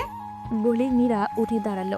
নিহালের দিকে দৃষ্টি নিক্ষেপ করে বলল, আমার মাথা ধরেছে, আমি বাসায় গেলাম। নিহাল নীরার হাত ধরে দাঁড়িয়ে চোখে চোখ রেখে বলল, কিন্তু আমার মন কেমন এটা তো বলে যা। কি করেছি আমি? এত কেন রাগ আমার উপর তোর? আমি কেন বলবো? তুই নিজেই ভাব, পেয়ে যাবি। নীরা ঝট করে নিজের হাত ছাড়িয়ে নিয়ে দৌড়ে নিচে নামতে থাকে। চোখ দুটো জলে টইটম্বুর। পিছনে নির্বাক দাঁড়িয়ে আছে নিহাল। ওর কোনো দোষ নীরা এমন করেছে এটাই তো বুঝতে পারছে না। ফোনটা এলো গভীর রাতে। একা একাই ঘুমাতে চায় নীরা, কিন্তু এত বড় বাড়িতে শুধু দুজন থাকলে কেমন গা ছমছম অনুভূতি হয়। আর তাছাড়া বাড়িতে তো জীবনেও একা শোয়ার অভ্যাস ছিল না। হোস্টেলেও একই রুমে 3 জন থাকতো। নীরা চাইলেও এই অভ্যাস রপ্ত করতে পারছে না। বাধ্য হয়েই নিহালের সাথে বেড শেয়ার করতে হয়। যদিও বিছানাটা যথেষ্ট বড়, তবু নীরা জড়সড় হয়ে এক কোণে পড়ে থাকে। ও কি অসহ্য ব্যাপার! নীরা বিরক্ত হয়ে পাশ ফেরে। নিহাল হা করে গভীর ঘুমে তলিয়ে আছে, আর পাশেই ওর ফোনটা বেজে যাচ্ছে অনবরত। নীরা একটু উকি দিয়ে দেখার চেষ্টা করলো কে ফোন করেছে। বাবা লেখা রেখে বুঝে গেল বড় চাচা ফোন করেছে। কিন্তু এত রাতে চাচা আবার কেন ফোন করলো? বাড়িতে কারো কিছু হলো না তো? নীরা নিহালকে ডাকলো 2 বার। ডাকিস না তো, সারাদিন অনেক খাটুনি করেছি, এখন শান্তি মতো ঘুমাতে দে। চাচু ফোন করেছে, ধর, জরুরি কিছু হয়তো। তুই কথা বল। তোর ফোন আমি ধরবো? হ্যাঁ ধরবি, তুই আমার বউ না? ফোন ধরতে কি সমস্যা? আর জ্বালালে এ ঘরে একা রেখে চলে যাব বলে দিলাম। নীরা মুখ ভিঞ্চি দিল, মনে মনে 2-4টা গালিও দিল। শুধু হুমকি ধামকি দেওয়া ছাড়া আর পারেটা কি? উল্টো পাল্টা ভাবতে ভাবতে ফোনটা কেটে গেল। যাক বাবা, বাঁচা গেল ভাবতেই ফোনটা আবারও বাজতে শুরু করলো। এবার আর দেরি না করে ফোন রিসিভ করলো নীরা। হ্যালো চাচ্চু, কি খবর? তোমরা ভালো আছো তো সবাই? নীরু, নিহাল কোথায়? তুই কেন ফোন ধরেছিস? ও ঘুমাচ্ছে চাচ্চু, তুমি আমাকে বলো। এখনই নিহালের কানে ফোনটা ধরো নীরু, দেরি করিস না। চাচার ধমকে কেঁপে উঠল নীরা। তাড়াহুড়ো করে ফোনটা নিহালের কানে ঠেকালো। ঠিক 30 সেকেন্ড মাথায় নিহাল লাফিয়ে বিছানায় বসলো। তুমি কিছু ভেবো না বাবা, আমরা এখনই রওনা দিচ্ছি। নিহালের এভাবে ওঠা দেখে নীরা ভয় পাওয়া গলায় বলল, কি হয়েছে? কোথায় যাবি এখন? আমি কিন্তু একা থাকতে পারবো না বলে দিলাম। নীরা চুপ কর, 15 মিনিটের মধ্যে তৈরি হয়ে নে, আমরা বের হব। কোনো প্রশ্ন করিস না তো। আমি অন্য বাথরুমে গেলাম, তুই তাড়াতাড়ি ফ্রেশ হয়ে নে। নিহাল 1 সেকেন্ডও দাঁড়ালো না। নীরা কিছু বুঝতে পারছে না, এত রাতে কেন যেতে হবে? বাবার কিছু হয়নি তো? অজানা ভয়ে নীরার বুক কেঁপে উঠল। রাতের আধারে গাড়ি ছুটে চলেছে বগুড়ার দিকে। গাড়ি দেখে অবাক হয়েছিল নীরা। এত রাতে নিহাল কিভাবে গাড়ি ম্যানেজ করলো কে জানে। তবে বুঝলো নিহালটা বেশ কাজের, এই জন্যই বুঝি বাবা ওকে এতটা বিশ্বাস করে। শোন, দাদিজানের কিছু হয়েছে নাকি? নিহাল অফিসে মেইল করছিল। টাইপ করতে করতে হাত থেমে গেল ওর। নীরাকে দেখলো এক ঝলক। এখনই বলাটা কি ঠিক হবে? নিহাল এড়িয়ে গেল। না, দাদিজান ভালো আছে, বাড়ি গেলেই দেখতে পাবি। আব্বু তো এত ভেঙে কিছু বলেনি, শুধু বলল তোরা চলে আয়। ও। নীরা হতাশ হলো। কেন যেন ভীষণ অস্থির লাগছে। ঢাকা থেকে যাওয়ার পর আব্বুর সাথে ঠিকমতো কথাও বলেনি, কেবল হাই হ্যালো ছাড়া। মা কয়েকদিন ধরেই ফোন করে যেত বলেছিল বারবার। তবে কি মায়ের কিছু হলো? নীরা চুপচাপ সিটে হেলান দিয়ে চোখ বুঝল। সকাল 7টা নাগাদ পৌঁছালো নীরারা। বৈঠকখানায় দাদিকে বসে থাকতে দেখে একটু চমকে গেল বইকে। এই সময় দাদি যান নিজের রুমে বসে কোরআন পড়েন। মা, ছোট চাচি, নানু ব্যতীত 2 চাচি দাদি পাশে বসেই আছে। ভেতরে ভেতরে ঘামছে নীরা, তবুও আলতো পায়ে এগিয়ে গেল। দাদি জানের পাশে বসতেই নজর পড়ল তাকে। ভীত মুখ চোখ নিয়ে মাথা নিচু করে দাঁড়িয়ে আছে মীরা, নীরার বড় বোন। ও এখানে কেন? ওর না ঢাকায় ছিল? আর বাবা মাই বা কোথায়? দাদি যান, বুবু তুমি আসছো? ও নিহাল, বুবুরে নিয়ে জলদি হাসপাতালে যা দেখি, দেরি করিস না। হসপিটালে কেন দাদি? কে আছে হসপিটালে? তোর বাপ খালি তোকে আর নিহালকে খুঁজে। আব্বার কি হয়েছে? আব্বা কেন হাসপাতালে? নীরা বিস্মিত হয়ে জানতে চায়, কান্না করতে শুরু করে। দাদি রেগে বলল, কেন আবার? এই যে কাল নাগিনী বাড়ি আসছে, আইসে আমার ব্যাটাকে খাইলো। গতবার আমার ব্যাটাকে আধমরা করেছিল, এইবার পুরো মারার প্ল্যান করছে। নীরা চমকে একবার নীরাকে দেখল। ওর 2 চোখ জলে টইটুম্বুর। নীরার চোখে চোখ পড়তেই মীরা চোখ সরিয়ে নিল। নীরা দেখতে লাগলো বড় বোনকে। চোখের কোঠায় কালি শুকিয়ে, গালের হাড় উঁচু হয়ে আছে। নীরার ভীষণ মায়া হলো মীরাকে দেখে। দাদি যান বাদ দাও না, নীরা চলো তো হাসপাতাল থেকে ঘুরে আসি। নাকি তুই ফ্রেশ হয়ে যাবি? আমি ততক্ষণে না হয় ঘুরে আসি। না, আমি এখনই যাব। চলো তাহলে। নিহালের কথা শুনে ব্রু কুঁচকে গেল নীরার। আরও একবার বোনকে দেখে নিয়ে নীরা বেরিয়ে এলো নিহালের সাথে। ওদেরকে দেখেই নিহালের বাবা আমজাদ আহমেদ দৌড়ে এলেন। নীরা দেখলো একটু দূরে রাতুল মাথায় হাত দিয়ে বসে আছে। নীরা দৌড়ে যা তো মা, বাবার অবস্থা বেশি ভালো না, খুব করে দেখতে ইচ্ছা করছে। নিহাল তুমিও যাও। চাচার কথা শুনে নীরার মুখ ফ্যাকাশে হয়ে গেল। কি বলছে চাচা? বাবার হঠাৎ করে এমন অবস্থা হলো কি করে?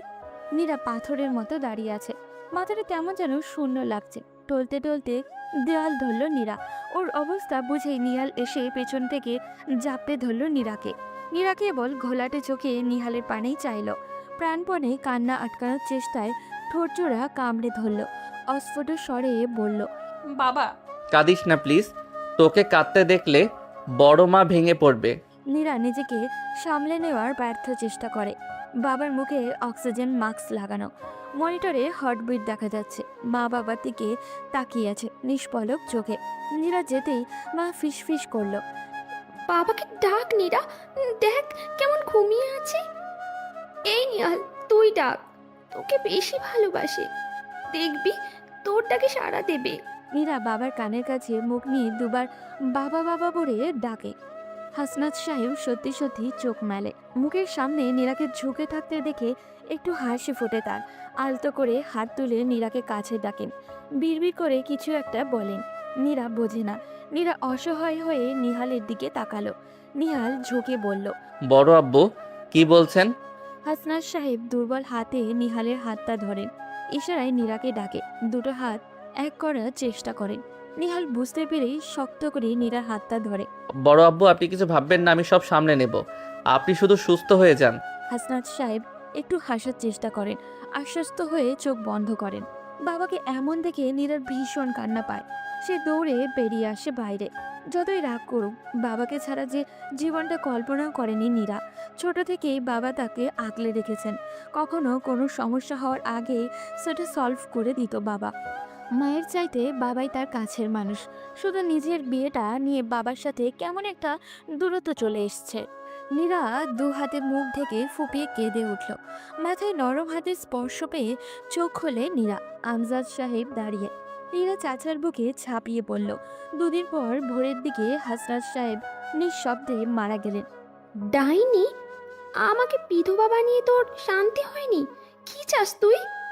বাপটা মরলো আর 4 দিনও হয়নি, এর মধ্যে তুই নিজের স্বার্থ উদ্ধারে ব্যস্ত হয়ে গেছিস। মায়ের গলার আওয়াজ পেয়ে বিছানা ছাড়ল নীরা। ড্রয়িং রুমে সোফায় বসে চিৎকার করছে ওদের মা।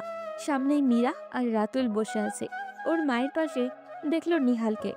বড় মা চুপ করো না, এইভাবে চিৎকার করলে তোমার শরীর খারাপ হবে। এই মেয়ে আমাদের মেরে ফেলার জন্যই এসেছে। দেখ না কেমন বেহায়ার মতো টাকা চাইছে। কি অন্যায় বলেছি মা? এই বাড়িঘর সম্পদ এসবে আমার ভাগ আছে না? নিজের অংশ চাও কি দোষের? নীরা তুই বল, তোকে বাবা ঢাকায় ফ্ল্যাট কিনে দিয়েছে না? তবে আমি চাইলে দোষ হবে কেন? আমাকে কি তারা জন্ম দেয়নি? মীরার কথা শুনে নীরা বাকরুদ্ধ হয়ে গেল। এসব কি বলছে মীরা? তাহলে কি এই কারণেই বাড়িতে ফেরত এসেছে মীরা? মীরা আপা, তুমি কিভাবে জানলে বড় আব্বু ঢাকায় বাড়ি কিনে দিয়েছে নীরাকে? অবাক হয়ে প্রশ্ন করে নিহাল। মীরার সাথে তো কারোরই যোগাযোগ নেই, তবে এই খবর মীরার কানে গেল কি করে? কে আবার বলবে? নীরার সাথে দেখা হয়েছিল ঢাকায়, তখন ওই তো বলল। নিহাল আর নীরার মা দুজনেই বিস্মিত হয়ে নীরার দিকে তাকালো। নীরা তখন ভয়ে কাঁপছে। মীরার সাথে দেখা হওয়ার কথাও এতদিন কাউকে বলেনি। মা উঠে নীরার সামনে দাঁড়ালো। তোদের দু বোনকে জন্ম দিয়ে কি পাপ করেছিলাম বলতো? একজন তোর বাপকে আত্মহত্যা করে রেখে গিয়েছিল, আর এবার তুই তোর বাপকে পুরো মেরে ফেললি। তোকে কি মানা করা হয়নি যে মীরার সাথে কোনো কথা বা যোগাযোগ রাখবি না? বোন তোর কাছে এত প্রিয় হয়ে গিয়েছিল যে বাবার নিষেধও শুনিসনি? নিজের ঘরের কথা বোনকে বলেছিস? তোরা দুজন মিলে আমাকে বিধবার জীবন উপহার দিলি। তোদের জন্ম দেওয়ার বেশ ভালো ঋণ শোধ করলি। মা বিশ্বাস করো, আমি কিছুই জানি না, কিছুই করিনি আমি। মা হাতের ইশারায় থামিয়ে দিল নীরাকে। আজ থেকে জানবো আমার আর কোনো মেয়ে নেই। তুই চলে যা আমার চোখের সামনে থেকে।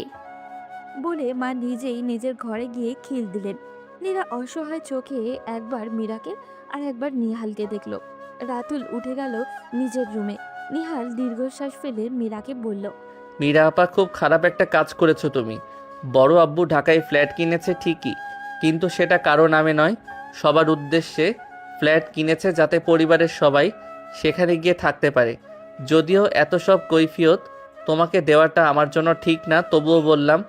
আর তুমি তো জানোই এ বাড়ির সম্পদ মেয়েদের দেওয়ার নিয়ম নেই, আর তোমার জন্য তো এই বাড়ি হারাম। তবু তুমি কোন সাহসে এই বাড়িতে এলে সেটাই বুঝতে পারছি না। প্লিজ আর কোনো ঝামেলা না করে ফিরে যাও। আমি চাই না এই বাড়িতে তুমি আর কোনো ঝামেলা করো। ব্যাপারটা বাবা চাচা অবধি গেলে তোমার জন্য ভালো হবে না। ভয় দেখাবি না নিহাল, আমি কিছুতেই নিজের হক না নিয়ে ফিরবো না। হক? কিসের হক? তুমি কে এই বাড়ির? যেদিন বাড়ি ছেড়েছিলে সেদিন মনে ছিল না এসব কথা? ভালোই ভালোই বলছি, চলে যাও, তা না হলে কিন্তু। নিহাল কথা শেষ করার আগেই নীরা মুখ খোলে। বলছিলাম কি, কিছু না হয় দিয়ে যদি। চুপ করো বেয়াদব মেয়ে, একটা কথাও বলবি না তুই। তোর কারণে, শুধু তোর বোকামির কারণে বড় আব্বু আজ আমাদের মাঝে নেই, সেটা কি বুঝতে পারছিস তুই? আর একটা কথাও না, বেশি সম্মান দিয়ে তোকে মাথায় তুলেছি রেখছি। নিহালের হুঙ্কার শুনে কেঁপে উঠল নীরা। জীবনে প্রথমবারের মতো বকা শুনে কেঁদে দিল সে। দৌড়ে নিজের রুমে গিয়ে বিছানায় ঝাঁপিয়ে পড়ল। সামনে হেঁচকি তুলে কেঁদে যাচ্ছে।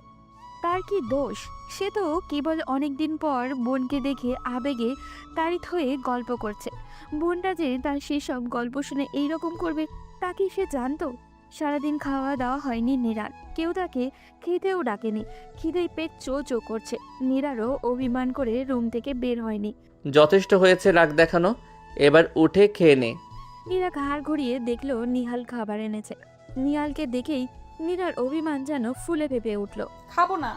সত্যি খাবি না? আমি কিন্তু সব খাবার নিয়ে যাব।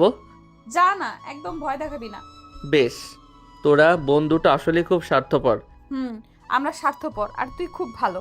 আমরা মেয়ে বলে আমাদের দোষ সহজেই চোখে পড়ে, তুই ছেলে বলে সব দোষ মাফ। আমি আবার কি করলাম? তোর কারণে মীরা আপু পালিয়ে গিয়েছিল, তা কি আর সবাই জানে? বাবার কাছে তো তুই ঠিকই ভালো মানুষ সেজেছিলি, উল্টো সব দোষ হলো মীরা আপার। নীরা, কি সব বলছিস? মাথা ঠিক আছে তোর? ঠিকই বলেছি। তুই বাবার কাছে মীরা আপার নামে মিথ্যা নালিশ দিসনি, বল। ব্যাস, যথেষ্ট হয়েছে। না জেনে এসব বলতে একটু গলা কাঁপছে না তোর? তোর বোন সম্পর্কে কতটুকু জানতিস তুই যে আমায় মিথ্যা অপবাদ দিচ্ছিস? আর আমি যদি মিথ্যাই বলতাম তবে বড় আব্বু আমায় কবেই ত্যায্য করতেন, এটুকুই বুঝিসনি? ছি, এত বড় মিথ্যে আমার নামে বললি তুই? নিহালের কথায় একটু দমে যায় নীরা। মিনমিন করে বলে, তুই না বললে তো বাবা জানতোই না। মীরা আপাকে না মারলে কি সে বাড়ি থেকে পালাতো? এই জন্যই বলে অল্প বিদ্যা ভয়ঙ্করী। তোর মীরা আপা এলাকার বখাটে রুহুলের সাথে প্রেম করত, পালিয়ে বিয়ে করে রুহুলকে নিয়ে এই বাড়িতে আসার প্ল্যান করছিল। আর সব জেনে আমি চুপচাপ থাকতাম, এটাই বলতে চাইছিস তুই? আমি চেয়েছিলাম মীরা আপাকে ওই বখাটের হাত থেকে বাঁচাতে, তাই বড় আব্বুকে কথাগুলো জানিয়েছিলাম। এটা কি আমার অন্যায় হয়েছে? যদিও মীরা আপা কোনো বাধাই মানেনি, বংশের মুখে চুনকালি মেখে ওই রুহুলকে বিয়ে করেছে। আর তুই কি করেছিস? সেই বোনকে বিশ্বাস করে মনের ঝাঁপি খুলে দিয়েছিস। মীরা আপার সাথে যে তোর দেখা হয়েছে তা তো আমাকে একবারও বলিসনি। বললে হয়তো তোকে সব বলতে পারতাম। বড় আব্বু হয়তো আমাদের মাঝে থাকতেন। কি করেছিস তুই? নিহাল একদমে কথা বলে যায়। এরা ভীষণ খারাপ লাগছে। ও তো ভেবেছিল নিহালই শয়তানি করেছে, যে কারণে মীরা পালিয়ে গিয়েছিল। মীরা আপা বড় আব্বুকে কতটা হার্ট করে কথা বলেছে কে জানে। তুই তো জানিস বড় আব্বু কোনো অন্যায় কথা মেনে নিতে পারে না। এমনিতেই মীরা আপার কারণে হীনমন্যতায় ভুগত বড় আব্বু। বড় ভাই হওয়া সত্ত্বেও পরিবার সমাজের কাছে মাথা নিচু করে থাকতে হতো। তার উপর সেই মেয়ে যখন তার সামনে দাঁড়িয়ে আঙুল উঁচিয়ে তাকে অন্যায়কারী বলেছে, সেটা তার মনে কতটা আঘাত হেনেছে ভাবতে পারিস? কিভাবে ভাববি? তুই তো পারিস শুধু রাগ দেখাতে। বড় আব্বু তোকে জোর করে আমার সাথে বিয়ে দিল, সেজন্য তোর রাগ ছিল তার উপর। অথচ একটাবার ভেবে দেখলি না সে কেন এই কাজটা করলো? আমি আমি আমি তো আগে বুঝিনি। তুই না মেয়ে, মেয়েরা নাকি বাবাকে খুব বোঝে, অথচ তুই আজ বুঝলাম। বিয়ের এতগুলো দিন বাদেও তুই কেন আমার সাথে এমন ব্যবহার করিস। আমি পাগল, তোকে সবসময় আগলে রাখতে চেয়েছি, অথচ তোর তো আমার আগলে রাখার কোনো প্রয়োজনই নেই। যে মেয়ে নিজের বাবার ভালোবাসা বোঝেনি সে আমায় কি বুঝবে? আমি সত্যি এত কিছু জানতাম না। তুই তো অন্তত বিশ্বাস করাম হয়। বিশ্বাস তোকে? কত কথা লুকিয়েছিস আমার কাছে। সেদিন কত করে জিজ্ঞেস করলাম তোর কি হয়েছে, বলেছিস কিছু? আজ থেকে নিজের মতো থাকবি। বড় আব্বু তো নেই, আমিও তোকে স্বাধীনতা দিলাম, যা খুশি কর, কেউ কিছু বলবে না আর। নীরা দিশেহারা হয়ে বসে পড়ল। এ কি করেছে সে? নিজের অজান্তেই এত বড় ক্ষতি করে ফেললো। নিজের বাবা নেই, মাও ভুল বুঝে দূরে সরে গেল, আর নিহালকে যে নিজের ভুলেই হারিয়ে ফেলেছে। এখন কি করলো নীরা? নীরার নতুন সেমিস্টার ক্লাস শুরু হয়েছে। এটাই লাস্ট সেমিস্টার, তাই নীরা ক্লাস ফাঁকি দিতে চায় না। এবার ঢাকায় আসার পর নীরার জীবনের রুটিন বেশ খানিকটা চেঞ্জ হয়েছে। আগে কর্তব্যের খাতিরে নিহালের কাজগুলো করত, কিন্তু আজকাল যত্নের সাথে করে। শুধু কি যত্ন, সাথে একটু ভালোবাসা কি নেই? নীরা বেশ ভাবে বিষয়টা নিয়ে। ভাবনার কারণ হলো নিহালের নীরবতা। নীরা যত যাই করুক, নিহাল কোনো কিছুতেই আগের মতো উচ্ছ্বসিত প্রশংসা বা সাড়া দেয় না। সকালে উঠে নিজের মতো খাওয়া দাওয়া করে অফিসে চলে যায়। সন্ধ্যায় কখনো কখনো বাড়ি ফিরলে চুপচাপ টেবিলে রাখা খাবার খেয়ে নেয়, কখনো কখনো খায় না, বলে খেয়ে এসেছে। নীরাও আর কথা বাড়ায় না। অবিশ্বাস্য হলেও সত্যি যে এই গুরুগম্ভীর নিহালকে নীরার কেমন জানি ভয় লাগে। কিন্তু সেই সাথে এত বড় বাড়িতে শুধু দুজন থাকে, তার উপরে কথাবার্তা নেই। সবকিছু মিলে নীরার দম বন্ধ লাগে। গত 1 মাসে নীরা হাঁপিয়ে গেছে। আর ইউনিভার্সিটি থেকে একটু তাড়াতাড়ি ফিরেছে। একটা ক্লাস হয়নি, তাই খুব ক্লান্ত লাগছিল, তাই কিছু না খেয়ে ঘুমিয়ে গেল। তার সেই ঘুম ভাঙল সন্ধ্যা 7টা নাগাদ। চোখ ডলতে ডলতে উঠে এসে দেখলো ডাইনিংয়ে বসে কফি খাচ্ছে নিহাল। ওকে দেখে একবার তাকালো। তুমি কখন এলে? আচমকাই নীরার মুখে তুমি শুনে চমকে উঠল নিহাল। নিজের অবাক ভাব লুকিয়ে কুঞ্চিত ভ্রু নিয়ে নীরাকে দেখলো আপাদমস্তক। নিহারের সে দৃষ্টি দেখে নীরা মিয়ে গেল। সে কি কিছু ভুল বলেছে? স্বামীকে তো মানুষ তুমি করেই বলে নাকি? বান্ধবী মল্লিকা তো সে কথাই বলল। তোর কি শরীর খারাপ? নিহালের গমগমে কণ্ঠ শুনে বুক কেঁপে উঠল নীরার। না তো, কেন? হঠাৎ করে তুমি করে বলছিস যে, জ্বর হয়েছে নাকি? না, শরীর ঠিকই আছে। কি রান্না করব রাতে? নীরা এবার ইচ্ছে করেই সম্বোধন এড়িয়ে গেল। যা খুশি, আমার কোনো স্পেশাল রিকোয়ারমেন্ট নেই। আচ্ছা, তাহলে খিচুড়ি করি। নীরা উচ্ছ্বসিত হয়ে বকবক করে, আর নিহাল গোমরা মুখ করে রুমে চলে গেল। নীরার কথার জবাবে কেবল ছোট্ট করে বলল, তোর যেমন ইচ্ছে। এইটুকু রান্না করতেই নীরা 9:30 বেঁচে গেল। তারপর চট করে ফ্রেশ হয়ে এসে টেবিলে বসে খাবার বেড়ে নিহালকে ডাকলো। খিচুড়ির পাতে 2 চামচ ঘি ছড়িয়ে দিল। মনে মনে খুব করে আশা করে যাচ্ছে নিহাল খেয়ে ওর রান্নার প্রশংসা করবে। নীরা খাচ্ছে আর কিছুক্ষণ পর পর আর চোখে নিহালকে দেখছে। নিহাল নিঃশব্দে খেয়ে যাচ্ছে। নীরা না পারতে জানতে চায়। নিহালের গরুর মাংস পছন্দ বলে আজ সারপ্রাইজ হিসেবে গরুর মাংস রান্না করেছে জীবনে প্রথমবার। তাও নিহাল চুপ। খিচুড়ি খেতে ভালো লাগছে? হুম আর গরুর মাংস কেমন হয়েছে? হুম নীরা এবার রেগে গেল। কি হুম হুম করছিস কখন থেকে? এত কষ্ট করে রান্না করলাম, একটু প্রশংসা করতে পারছিস না? কি হয়েছে তোর? সারাদিন একা একা থাকি, বাসায় এলে আমার সাথে একটু গল্প করা যায় না? বাহ, তুমি থেকে তুই স্বরূপে ফিরলি তবে। আর তোর সাথে কি কথা বলবো? তোর তো আমার কথা পছন্দ না, তাই তোকে বিরক্ত করি না। নিজের ব্যবহারে মনে মনে লজ্জিত হলো নীরা। এতদিন নিহাল ওর পিছে পিছে ঘুরেছে, তখন ও নিহালকে পাত্তাও দেয়নি। আর এখন অল্প কয়েকদিনের ভেতরে নীরা হাঁপিয়ে গেল। তাহলে নিহালের না জানি কত কষ্ট হয়েছে। তখনকার কথা আলাদা, এখন তো একটু কথা বলতে পারো। উফ, তোর এই তুমি করে বলাটা যেন কেমন লাগছে। দয়া করে তুই তুই বল, এসব আমি নিতে পারছি না। দেখা যাবে হার্ট ফেল করে পগার পার হয়ে গেছি। বালাই শার্ট, এত আজে বাজে বকিস কেন? আচ্ছা যা, তুমি করে বলা বন্ধ। তবুও আমার সাথে একটু কথা বলিস। গেলাম, ঘুম আসছে আমার, সকালে আবার অফিস আছে। নিহাল যেন শুনতে পায়নি এমনভাবে কথা বলল। নীরার জবাবের অপেক্ষা না করেই চলে গেল। এবার বড্ড অভিমান হলো নীরার, নিজেকে কেমন যেন বেকার মনে হলো। এদিকে মাও ঠিকঠাক মতো কথা বলে না ওর সাথে। এদিকে নিহালেরও একই অবস্থা, কোথায় যাবে সে? বাবা এইভাবে চলে গিয়ে একদম ঠিক করেনি। বাবা বেঁচে থাকলে নিশ্চয়ই বুঝতো ওকে, এভাবে অবহেলায় দূরে সরিয়ে দিত না। না হয় একটা ভুল করেই ফেলেছে ও, তাতে বলে এইভাবে সাজা দেবে সবাই মিলে ওকে। আর মীরা, সে কিভাবে পারলো এত কিছু করতে? তার কি একটুকু বুক কাঁপলো না? দেখা হলে ঠিক ঠিক এবার জবাব চাইবে নীরা। আজ আর বাসা যেতে ইচ্ছা করছে না নীরা। ক্লাস শেষে মল্লিকাকে সাথে নিয়ে একটা রেস্টুরেন্টে ঢুকে হালকা খেয়ে নিল। শপিংয়ে যাবি? তুই আর শপিং? তোর কি শরীর খারাপ নাকি নীরা? মল্লিকা অবাক হয়, যে মেয়েকে ঠেলে ঠেলেও শপিংয়ে নেওয়া যায় না, সে আজ নিজ থেকে শপিংয়ে যেতে চায়। না রে, শরীর ঠিকই আছে। আসলে বাসায় যেতে ইচ্ছে করছে না, এত তাড়াতাড়ি গিয়েই বা কি করব? ওহো, তাহলে এই ব্যাপার।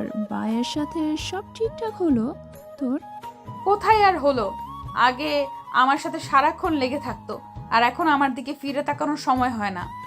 আমার কি মনে হয় জানিস, ভাইয়া ইচ্ছে করে এমন করেছে। তুই হয়তো একটু বেশিই কষ্ট দিয়ে ফেলেছিস ভাইয়াকে। তা তো দিয়েছি। মনে মনে বলল নীরা। মল্লিকা কিছু বলতে যাবে তার আগেই ওর ফোন বাজলো। কথা বলেই তড়িঘড়ি করে উঠল। নীরা, খুব জরুরি কাজ পড়ে গেছে রে বাসায়, আমি গেলাম রে। কি হয়েছে? মা মনে হয় অসুস্থ হয়ে গেছে। আচ্ছা ঠিক আছে, যা তাড়াতাড়ি। মল্লিকা যাওয়ার পর অনেকক্ষণ একা একাই বসে রইল নীরা। কফি খেলো চুপচাপ, তারপর বিল পে করে অলসে ভঙ্গিতে হেঁটে শপিং মলে ঢুকলো। আনমনে এটা ওটা দেখে সময় নষ্ট করছে। হঠাৎই পিছন থেকে ডাক এলো। নীরা। নীরা আশেপাশে তাকিয়ে খুঁজলো কে ডাকছে। কাউকে খুঁজে না পেয়ে এক্সেলেটরের উঠতেই আবারও ডাকলো। এই যে এখানে আমি। এবার পাশ ফিরতেই মীরাকে দেখতে পেল, সাথে ছোট্ট একটা পিচ্ছি ছেলে, মুখে একেবারে মীরার আদল। পিচ্ছিটাকে দেখলেই আদর করতে মন চায় নীরার। মীরা নীরার হাত ধরে টেনে নিয়ে এলো এক কোণে। কি রে, একা একা ঘুরছিস যে? এমনিতেই। তুমি এখানে কি করছো? দায়সারা ভাবে জিজ্ঞাসা করে নীরা। ওর মোটেও মীরার সাথে কথা বলতে ইচ্ছা করছে না। কি রে, রাগ করেছিস আমার ওপর? না, রাগ করব কেন? এখন ভালো আছো তো? তোমার তো আবার নিজেকে ছাড়া অন্য কাউকে নিয়ে ভাবতে ভালো লাগে না? শোন, আমি ইচ্ছে করে কিছু করি নাই রে। বাড়িতে যেতে বাধ্য হয়েছিলাম। মাঝে মাঝে নিজেকে শেষ করে দিতে ইচ্ছে করে জানিস।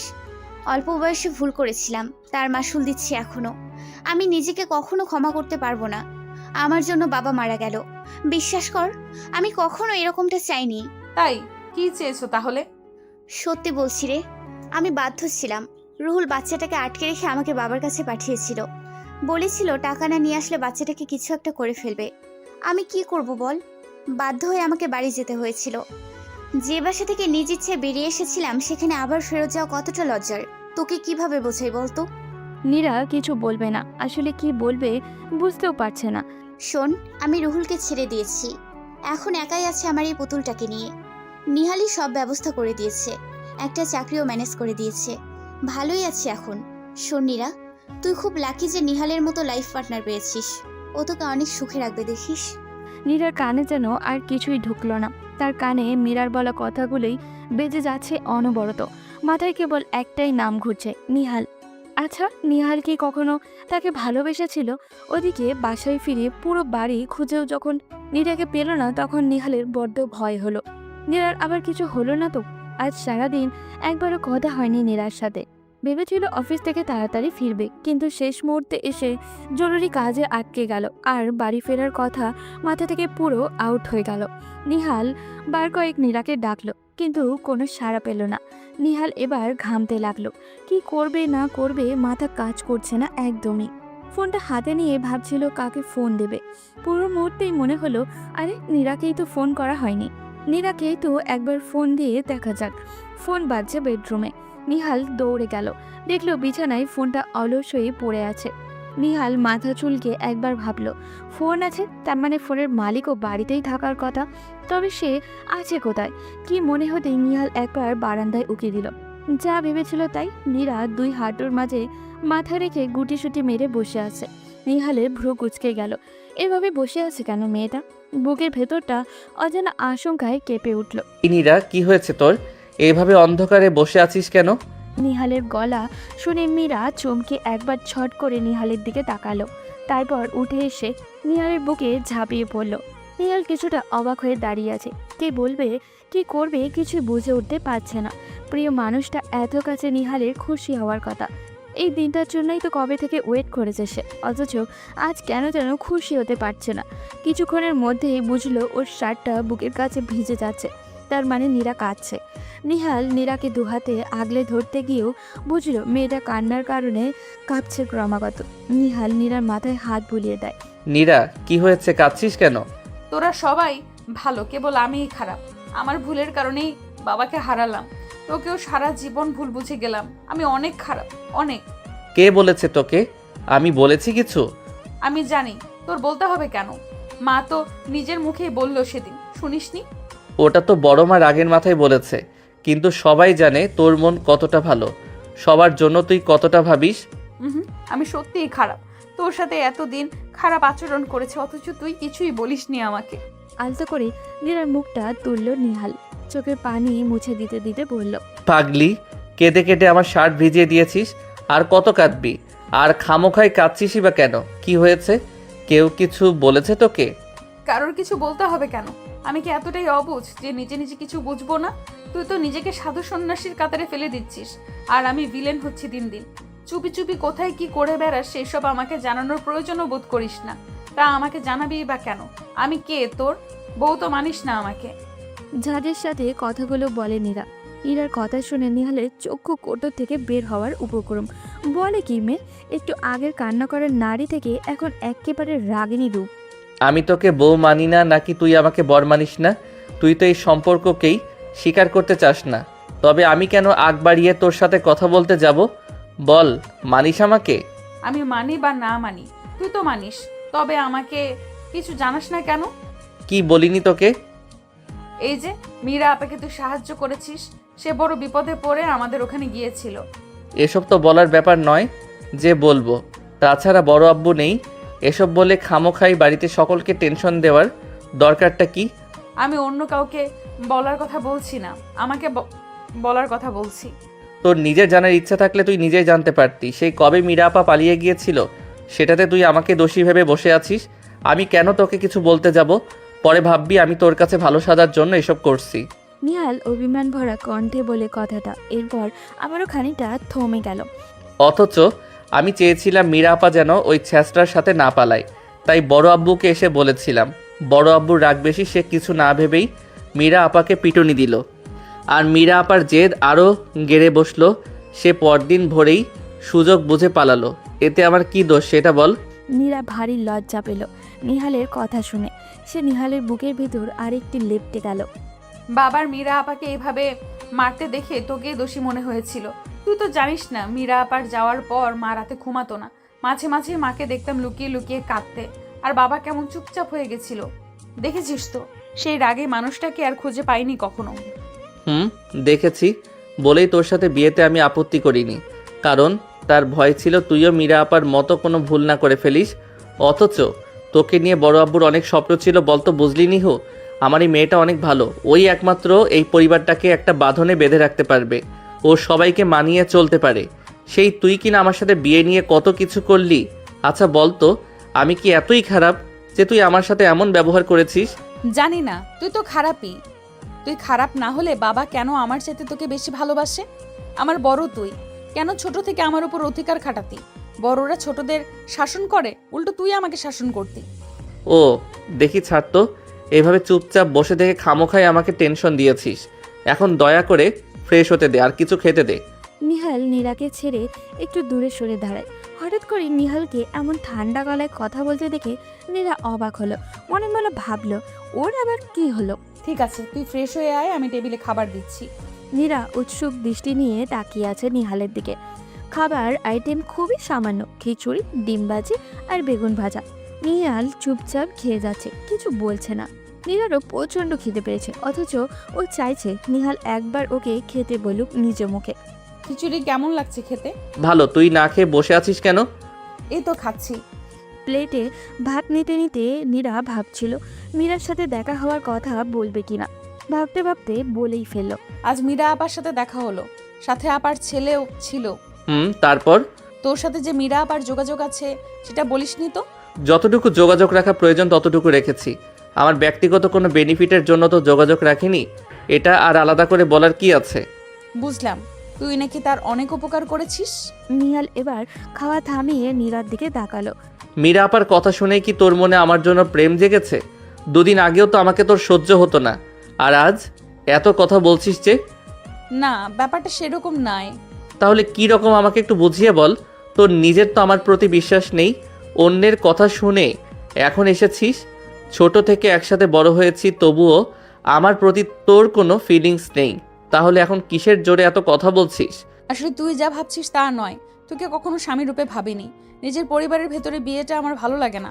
নিহাল বাঁকা হাসি দিয়ে বলল, তোর আমার বিয়েটা ছোট থেকে ঠিক করা ছিল নীরা, এজন্যই তোকে আমার 2 বছর পরে স্কুলে দেওয়া হয়েছিল, যাতে আমাদের পড়াশোনা এক সমান হয়।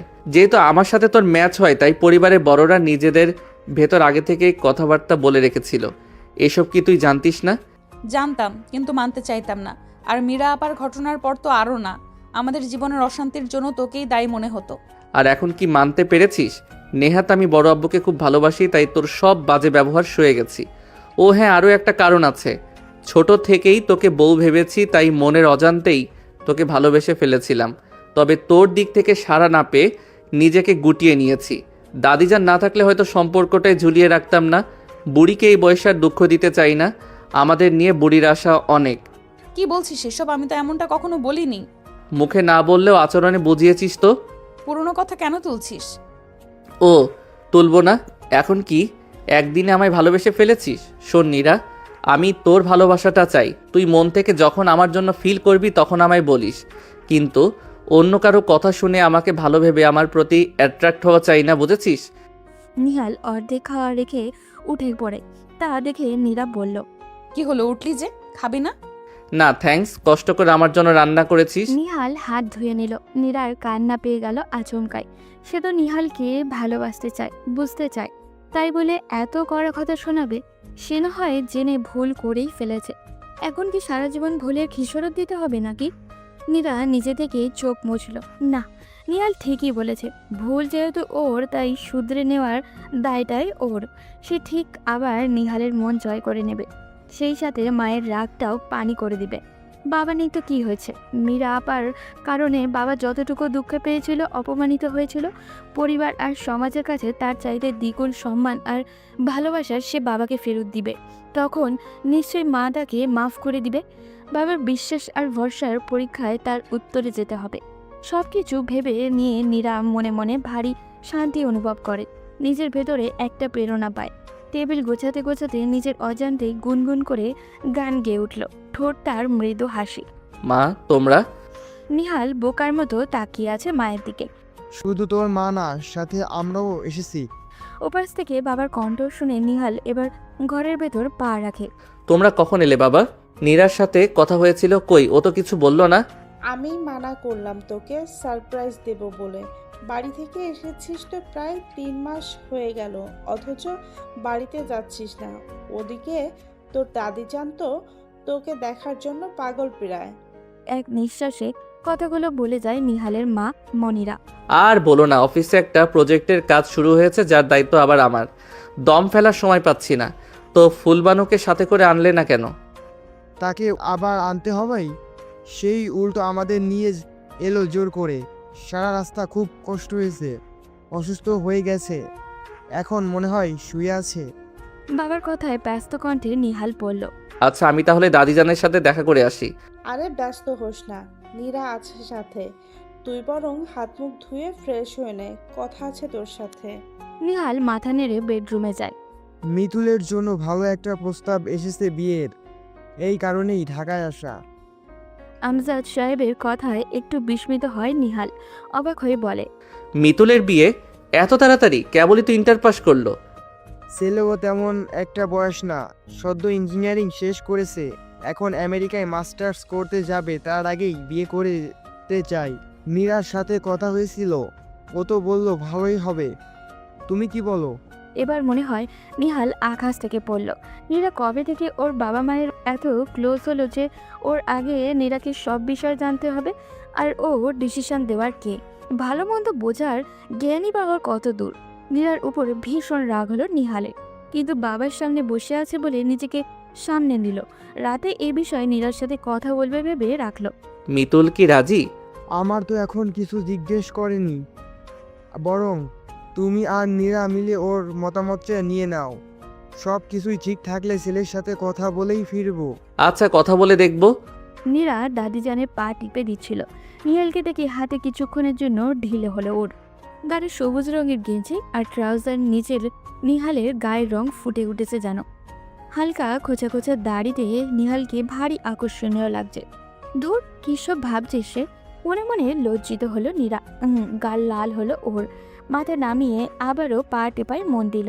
ওদিকে নিহালও নীরাকে এক পলক দেখে আটকে গেল। মেয়েটাকে আজ একদম অন্যরকম লাগছে। শাড়ি পরেছে আজ নীরা, গাঢ় বেগুনি রঙের শাড়ি। নীরার ফর্সা শরীরে এঁটে আছে, ব্লাউজের ফাঁক গলে ফর্সা পেটের কিছু অংশ উন্মুক্ত। বোঝা যায় শাড়ি পরায় অনভ্যস্ততার ফল। তবুও নিহালের বেহায়া চোখগুলো সেদিকেই বারবারে চলে যাচ্ছে। বহু কষ্টে নিজেকে শাসন করে দাদিজানের পাশে এসে বসলো নিহাল। ও ফুলবানু, এত প্রেম আমার প্রতি যে না দেখে থাকতে পারলে না, শেষ পর্যন্ত ঢাকায় চলে এলে। নাতি কখন আসছিস? চশমা কানে জড়িয়ে উঠে বসতে চায় দাদি, তখন নিহাল বলে, উঠছো কেন? শুয়ে থাকো, তোমার না শরীর খারাপ? তোরে দেখবো আর আমার বুবুকে দেখবো, তোদের দুইটারে ভালো মতো দেখি না মেলা দিন। আয় দেখি আমার চোখের সামনে, আয় দুটো। নীরা আর নিহাল দাদির সামনে এসে বসে আর চোখে দুজনেই দুজনকে দেখে নেয় একবার। বেশ কিছু সময় পর দাদিজান বলে, এতদিন ধরে একা একা থেকেও তোদের মধ্যে কিছু হইল না। জোয়ান মানুষ তোরা, তাও শরীরে এত ঠান্ডা কেন তোদের? আমি আরো ভাবছি এইবার বুঝি সুখবর শুনবো, এই আশায় কষ্ট করে এত দূর আসলাম। এখন দেখি তোরা বিয়ের এতদিন বাদেও খালি তাকি তুকি করস। দাদির কথায় নীরা আর নিহাল দুজনেরই লজ্জায় মুখ লাল হয়, কান দিয়ে ধোঁয়া বের হয়ে যায়। নীরা পারলে এখনই পালিয়ে যায়, কিন্তু দাদি বুড়ি শক্ত করে ওর হাত ধরে আছে। নিহাল পরিস্থিতি সামাল দিতে মুখ খোলে। ও ফুলবানু, তোমার দেখি শখ আহ্লাদ এখনো 16 আনা। তাইলে চলো তোমার সাথে বাসর সাজাই। তোমার নাতনি তো একটা নিরামিষ, তার সাথে আর কি করবো কও? নিহালের কথা শুনে নীরা চোখ পাকিয়ে তাকায়। আর তুই কি? তুই আরো বড় নিরামিষ। এত সুন্দর নাতনি পেয়ে তুই কি করেছিস রে শয়তান? বউটার আদর করবি, তাও বলে দিতে হয় কেন? দাদিজান, এসব কি বলো? আমি কিন্তু চলে গেলাম। নীরা উঠতে নিলেই ফুলবানু নীরার হাত চেপে ধরল। নিহাল দুষ্ট হাসি দিয়ে বলল, এই দেখো, তোমার কথা শুনে সে পালাই পালাই করতেছে, আর আমি যদি কাছে যাই তাহলে তো আমাকে তো খুনই করবে। ইস, এতই সহজ? মেয়ে মানুষ আদরের সোহাগে একটু লজ্জা পাইতেই পারে, তা বলে তুই চেষ্টা করবি না? পুরুষ হবে সাহসী, তো দাদা জানের মতো, বুঝলি? কথায় কথায় খালি দাদাজানকে টানা, আমরাও কম না। সুযোগ পাইলে দেখাই দিবনে, বুঝলা বুড়ি? আচ্ছা দেখি তো কেমন দেখাইতে পারোস আমার চোখের সামনে আমার নাতনিকে চুমা দে দেখি, আমিও একটু দেখি তুই কেমন আদর পারোস। কি হচ্ছে এসব দাদিজান? তোমার একটুও লজ্জা নাই? ছাড়ো আমাকে। নীরা মুখে কথাগুলো বলল আর মনে মনে কী চলছে নিজেও জানে না। তার গাল এতই লাল হয়েছে যে মনে হচ্ছে এখনই তা ফেটে যাবে। তার নাকের ডগা ঘামে চিকচিক করছে। সে দাদির হাত থেকে নিজের হাত ছাড়িয়ে দৌড়ে বেরিয়ে গেল রুম ছেড়ে। এদিকে ফুলবানু হেসে গড়িয়ে পড়ছে। বুবু সত্যি শরম পাইছে। তুমি বুড়ি, আচ্ছা বদ, কি দরকার ছিল এত খারাপ কথা বলার? সব সময় জোর জবরদস্তি চলে না, বুঝলা? তোমার নাতনিকে আমি ভালোবাসি, ও যখন আমাকে ভালোবাসবে তখনই কাম সারা হবে, বুঝলা? শোন বোকা, ওরে আজ অন্যরকম লাগছে আমার কাছে, আগের মতো ঘেউ ঘেউ করলো না, মানে বুঝোস? ও তোরে মেনে নিতেছে। নিলে তো ভালোই। রাতে খাওয়া দাওয়া শেষে রুমে এসে শুয়েছিল নিহাল। মনে মনে খুব করে অপেক্ষা করছে নীরার জন্য। মেয়েটা দাদির ঘর থেকে আসার পর থেকে ওর চোখের আড়ালে থাকছে। খাবার টেবিলে নীরা খেতেই বসেনি ওদের সাথে, ও নাকি পরে খাবে। নিহাল ঘড়ি দেখল, রাত বাজে 1টা, এখনো নীরা এলো না। নিহাল একবার দরজা খুলে উকি দিল, আবার ওর রুমে ফিরে এলো। পায়চারি করতে করতে এবার ভাবলো একটু খুঁজে আসবে নীরাকে। কোথায় গেল ভাবতে ভাবতে দরজা খুলতেই নীরার সাথে মুখোমুখি। তুই কোথায় ছিলি এতক্ষণ? সেই কখন থেকে অপেক্ষা করছি তোর জন্য। আমার জন্য? কেন? আমার সাথে কি দরকার তোর? নীরা একটু তোতলায়, ভেতর ভেতরে কাঁপুনি টের পায়। নিহাল কি দাদির কথা মনে করে এখন ওর জন্য ওয়েট করছে? ভয় করছে না কেন ওর? উফ, নিহালই তো, অন্য কেউ তো নয়। নিহাল একটু এগিয়ে এসে নীরার মুখের কাছে নিয়ে ফু দিল। তোর সাথেই তো আমার দরকার, শুনিস নাই ফুলবানো কি বললো? কি বলবো? নীরা পিছিয়ে যায়, সেই সাথে নিহাল আর একটু এগিয়ে আসে। নীরার নাকের ঘাম মুছিয়ে দেয়। এত ঘামছিস কেন? আমি কি তোকে খেয়ে ফেলবো? নীরা কিছু না বলে বড় বড় চোখ করে তাকিয়ে থাকে। ফুলবানুকে একটা খেলার সঙ্গী দিতে হবে তো নাকি? কিছুই বুঝিস না বুদ্ধ কোথাকার। আমি ঘুমাবো। নীরা নিহালের সামনে থেকে সরে আসতে গেলেই নিহাল নীরাকে ধরে ফেলে পেছন থেকে। আজ শাড়ি পরলি যে, কি দরকার ছিল আমার মাথা নষ্ট করার? সামলাতে তো পারিস না। এই যে পেট বেরিয়ে আছে, এটা দেখে তো আমার মাথা নষ্ট হয়ে গেছে। কি করব এখন? নীরা তাড়াতাড়ি পেট ঢাকতে চায়। নিহালকে বড্ড ভয় হয় ওর। কি থেকে কি করবে কে জানে। ভালোবাসিস আমাকে? নীরার হাত ঘেমে যায়। কি বলবে ও? নিজের মনের খবর নিজে কি ঠিকঠাক জানে নীরা? বিছানা থেকে চোখ পিটপিট করে তাকে নীরাকেই দেখছিল নিহাল। চুলগুলো হেয়ার ড্রায়ার চালিয়ে শুকিয়ে নিচ্ছে। হালকা গোলাপি শাড়িতে ভারী সুন্দর লাগছে নীরাকে। নিহাল অপলক তাকিয়ে নীরাকেই দেখছে। আচ্ছা আলোয় মনে হলো গুনগুন করে গান গাইছে নীরা। ঠোঁটে মৃদু হাসি ফুটে আছে। নীরার হাসি দেখে নিহালের ঠোঁটেও হাসি ফুটলো। মাথায় খেলছে শয়তানি কিছু বুদ্ধি। বাঁকা হাসি দিয়ে নীরাকে জ্বালানোর প্ল্যান করলো। কি রে, চুল শুকাচ্ছিস যে বড়? এই সাত সকালে গোসল দিলি নাকি? নিহালের কথা শুনে নীরার গাল লাল হয়ে গেল। সে লজ্জায় কোনো কথা বলল না, নিহালের দিকে তাকালো। জানি এইসব নিহাল ওকে জ্বালানোর জন্যই বলছে। কি রে, কথা বলছিস না কেন? সাত সকালে গোসল দিলি কেন? ইস অসভ্য, ইচ্ছে করে আমায় লজ্জা দিচ্ছিস না? আমার ইচ্ছে হয়েছে দিয়েছি, তোর ইচ্ছে হলে তুইও গোসল দে, কেউ তোকে আটকে রাখেনি। চুলগুলো আঁচড়ে খোপা করতে করতে কথাগুলো বলে নীরা। যাচ্ছিস কোথায়? আয় না, আরেকটু গল্প করি। ঢং, জাহান্নামে যাচ্ছি, যাবি? বলেই দরজা খুলে বেরিয়ে গেল নীরা। নিহাল মনে মনে জবাব দেয় আর রাতের কথা মনে করে কুটকুট করে হেসে খুন হয়ে যাচ্ছে। নীরার মুখ বন্ধ করার মোক্ষম অস্ত্র পাওয়া গেছে। এখন থেকে চাইলেই যখন খুশি তখন ওকে ঘায়েল করা যাবে ভেবেই খুশি লাগছে ভীষণ। এতদিনে ভালো অস্ত্র পাওয়া গেল ওকে জ্বালানোর। বুবু, আজকে তোকে অন্যরকম লাগছে কেন বলো তো? আমার নাতনি তো মনে হয় কাম সারছে। ফুলবানু হেসে নীরার খোপা খুলে দেয়, এরপর দুষ্টু হাসি দিয়ে বলে, চুল দিয়া আদর আদর গন্ধ পাই। নীরা টকটকে গাল নিয়ে দাদিকে ধমক দেয়। দাদি যান, সবসময় এসব কি? মুখে কিছু আটকায় না নাকি? ইস, বুবুর ঢং দেখো, মনে হয় ভাজা মাছটা উল্টে খেতে পারে না। তা আমাকে একটু বলো না বুবু, কি করলে? ফুলবানু বলতে বলতে খিল খিল করে হাসে। চুপচাপ খেতে চলো দাদি যান, আর যদি এইসব কথা বলো তবে আমি কিন্তু তোমার ঘরে আর আসবো না বলে দিলাম। আমি তো বলবোই, তোমাদের না জ্বালাইলে আমার ভালো লাগে না। ওইসব ভয় দেখায় আর কোনো লাভ নেই। যতদিন বেঁচে আছি তোমাদের জ্বালিয়ে যাব, পরে এই বুড়ি মরলে যাতে খুব মনে পড়ে তোমাদের। দাদি যান, সব সময় নিজের মতো কেন চলো? এত আজে বাজে কথা বলো কেন? এইসব বললে কিন্তু খুব খারাপ হবে, বলে দিলাম। একদম কথা বলবো না তোমার সাথে। রাগ করে না বুবু, তোমাদেরকে আমি একটু বেশি জ্বালাই, তাই না বুবু? খুব বেশি। শুধু জ্বালাও না, কষ্টও দাও। এখন তো এই কথা বলবাই, এখন তো তোমাকে জ্বালানোর নতুন লোক আসছে, আমাকে কি আর ভালো লাগবে?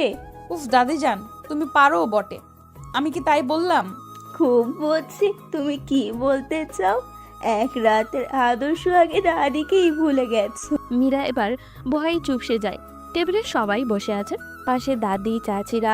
সামনে বেফাস কিছু বলে ফেলে এই ভয়ে দাদিকে বসিয়ে দিয়ে সবার প্লেট পরোটা তুলে দিচ্ছিল নীরা।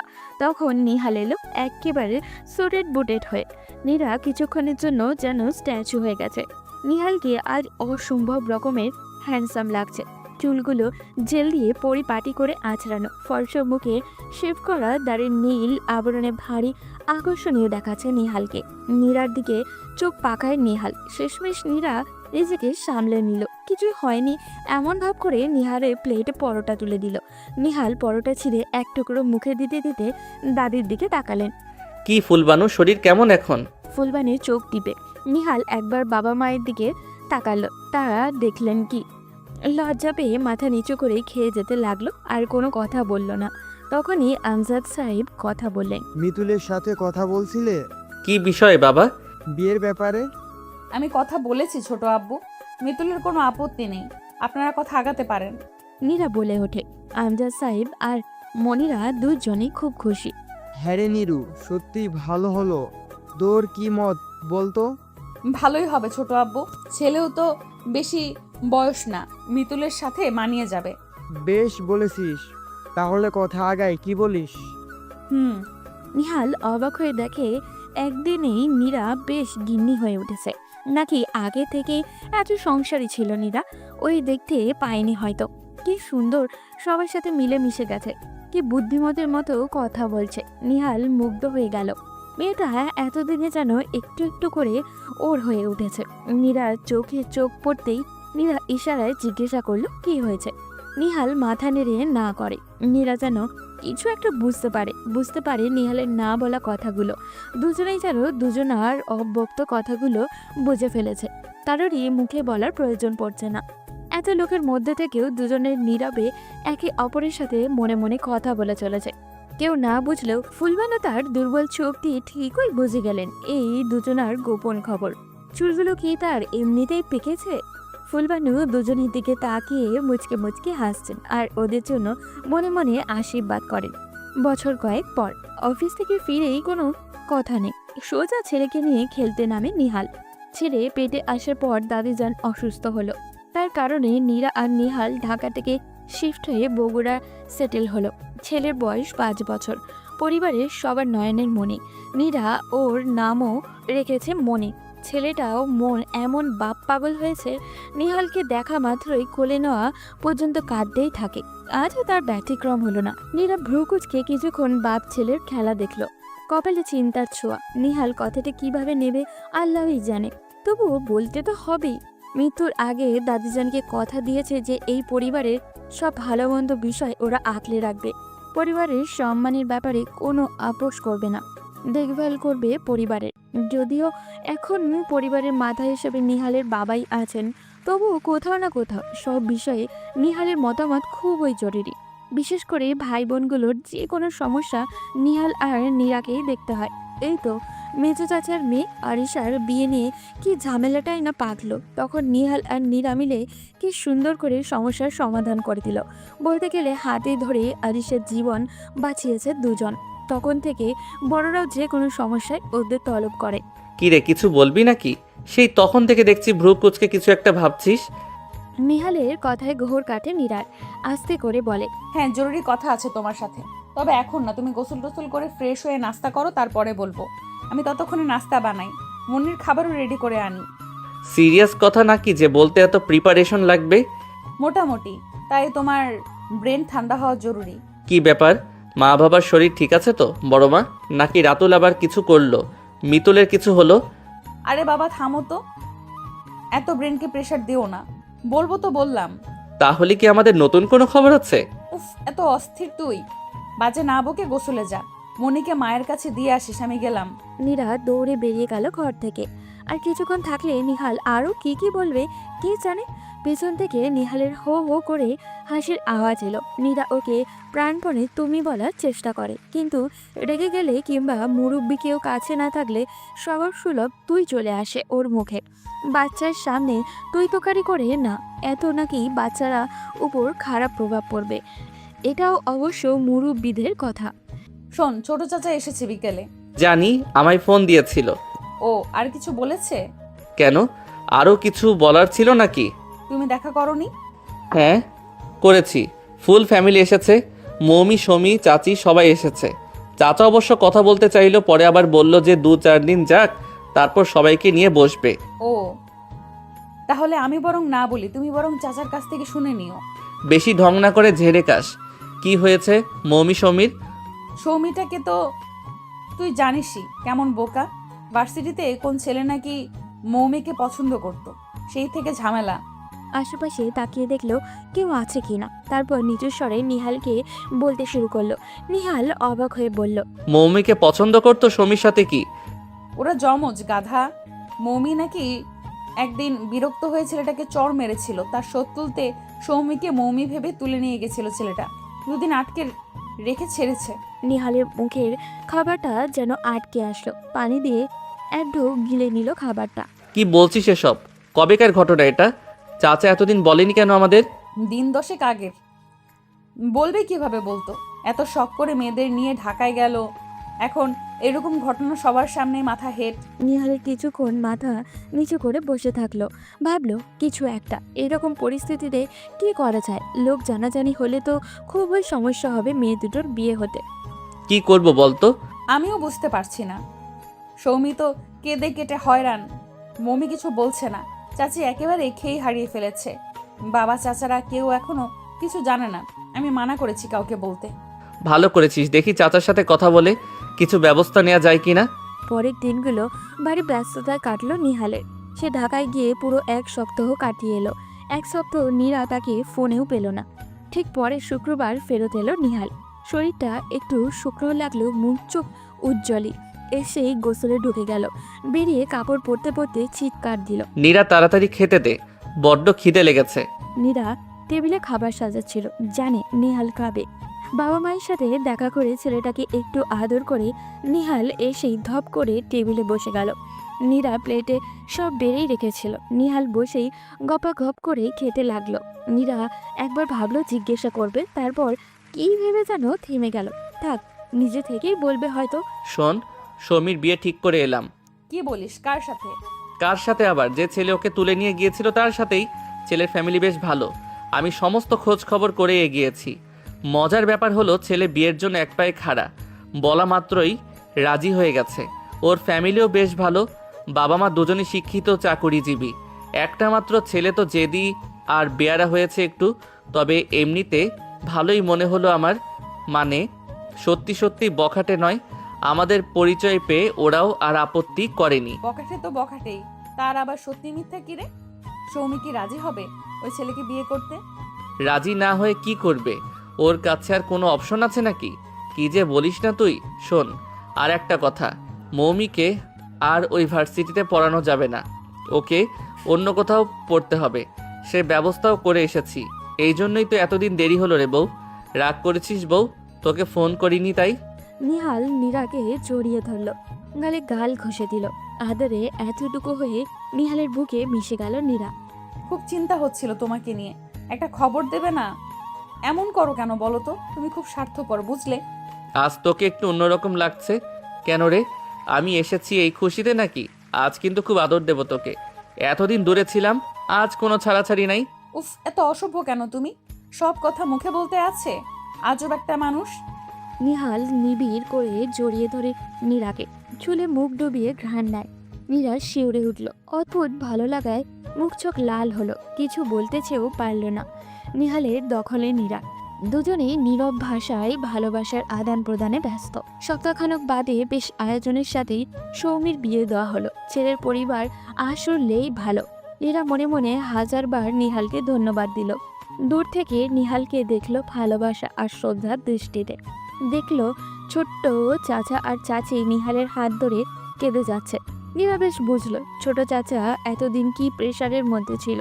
পেছনে মৌমি এসে দাঁড়ালো। নিরাপো, আমার না ভীষণ কান্না পাচ্ছে। কোনোদিনও সৌমিকে ছাড়া থাকিনি, এখন কি করে থাকবো বলো তো? নীরা মৌমিকে জড়িয়ে ধরল। তুই আমার সাথে থাক, দেখবি কষ্ট কম হবে। আর একদিন না একদিন তো এমনটা হওয়ারই ছিল, তাই না? তোরও তো একদিন বিয়ে হবে। দুইজন তো আর চিরকাল একসাথে থাকতে পারবি না, বরং মেনে নে, তাতে কষ্ট কম হবে। কিন্তু আমার জন্য সৌমির জীবনটা নষ্ট হলো আপু। ও কত ব্রাইট স্টুডেন্ট, আর আমি তো ফাঁকিবাজ। আমি সত্যি এমনটা চাইনি নিরাপু। মৌমি নীরার বুকে কাঁদছে। নীরা মৌমিকে সান্ত্বনা দিয়ে বলল, ওর জীবন কেন নষ্ট হবে বোকা? ওর জন্যই তো তোর ভাইয়া ওর বিয়ে দিল। এখনো নির্দ্বিধায় পড়াশোনা করতে পারবে। তুই এক ফোঁটাও ভাবিস না এটা নিয়ে। যা হয়েছে সবার ভালোর জন্যই হয়েছে, এসব নিয়ে ভাবনা বন্ধ কর। দূরে থেকে নিহাল ইশারায় জিজ্ঞাসা করলো কি হয়েছে। নীরা ওকে আশ্বস্ত করে যে কিছুই হয়নি, সব কিছুই ঠিক আছে। ভালোই ভালোই সৌমির বিয়ের অনুষ্ঠানের কথা শেষ হলো।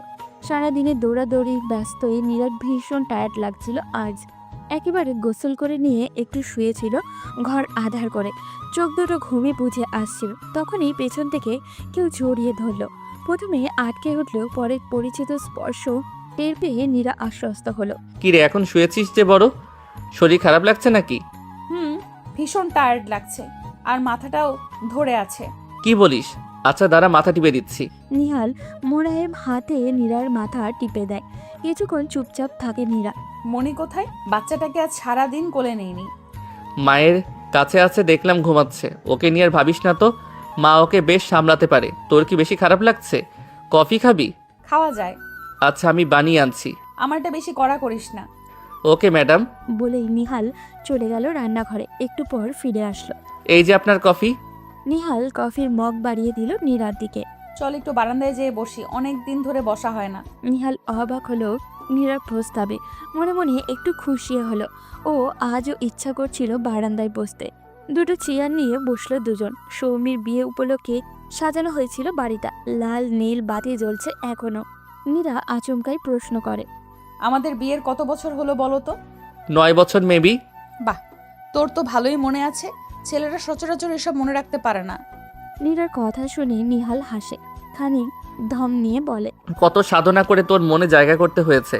পাক্কা 9 মাস লেগেছিল তোকে আপন করতে। দিন তারিখ কিছুই বলিনি, সব মনে আছে আমার। তারপর মনির জন্ম, দাদিজানের মৃত্যু, তুইও কেমন পাক্কা গৃহিণী হয়ে উঠলি দিনকে দিন। নীরার বেশ ভালো লাগছে নিহালের কথাগুলো। এসব তো তারও মনে ছিল না।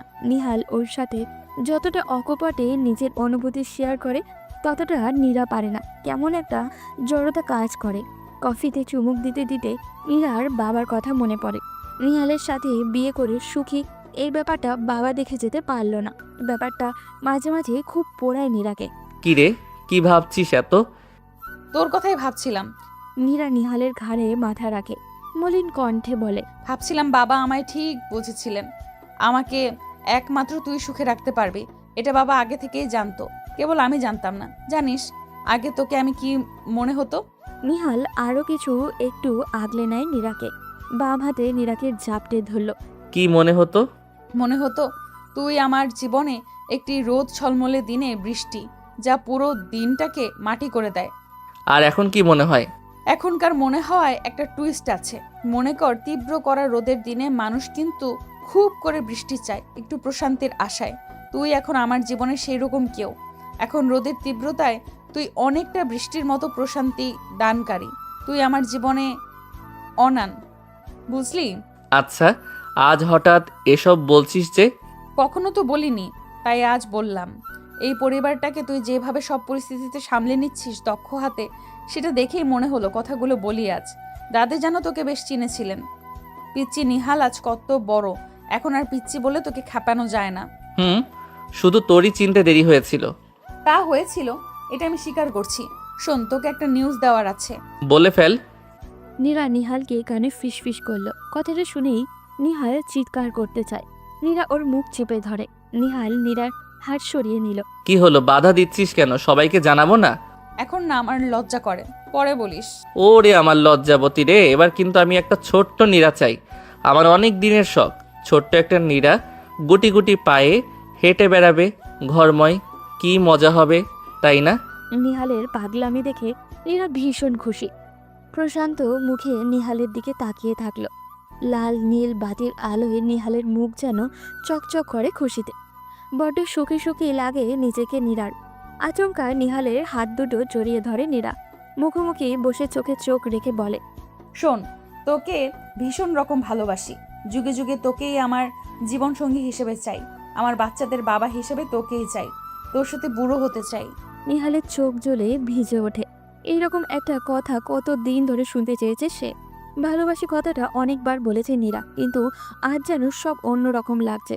সবকিছু নতুন নতুন। নিহাল আজ আর কিছু বলে না, কেবল নীরাকে বুকের ভেতরে জড়িয়ে নেয়। নিহাল মনে মনে বলে, আমার হার্টবিটের শব্দে বুঝে নে তোকে আমি কতটা ভালোবাসি, কতটা চাই। বুঝে নে, তোকে নিয়ে সহস্র মাইল পথ পাড়ি দিতে পারবো। পৃথিবীর আর কাউকে লাগবে না। আমি তোর জীবনে অনান হয়ে বেঁচে থাকতে চাই যুগে যুগে। মরতে চাই তোরই সাথে, সাথে না পারলেও যেন তোর আগে মরি। কারণ তোকে ছাড়া আমি কিছুই না। আমার বেঁচে থাকা অসম্পূর্ণ। একে অপরকে শক্ত করে জড়িয়ে ধরল। তাদের এই পথ চলা হোক সুন্দর প্রশান্তি।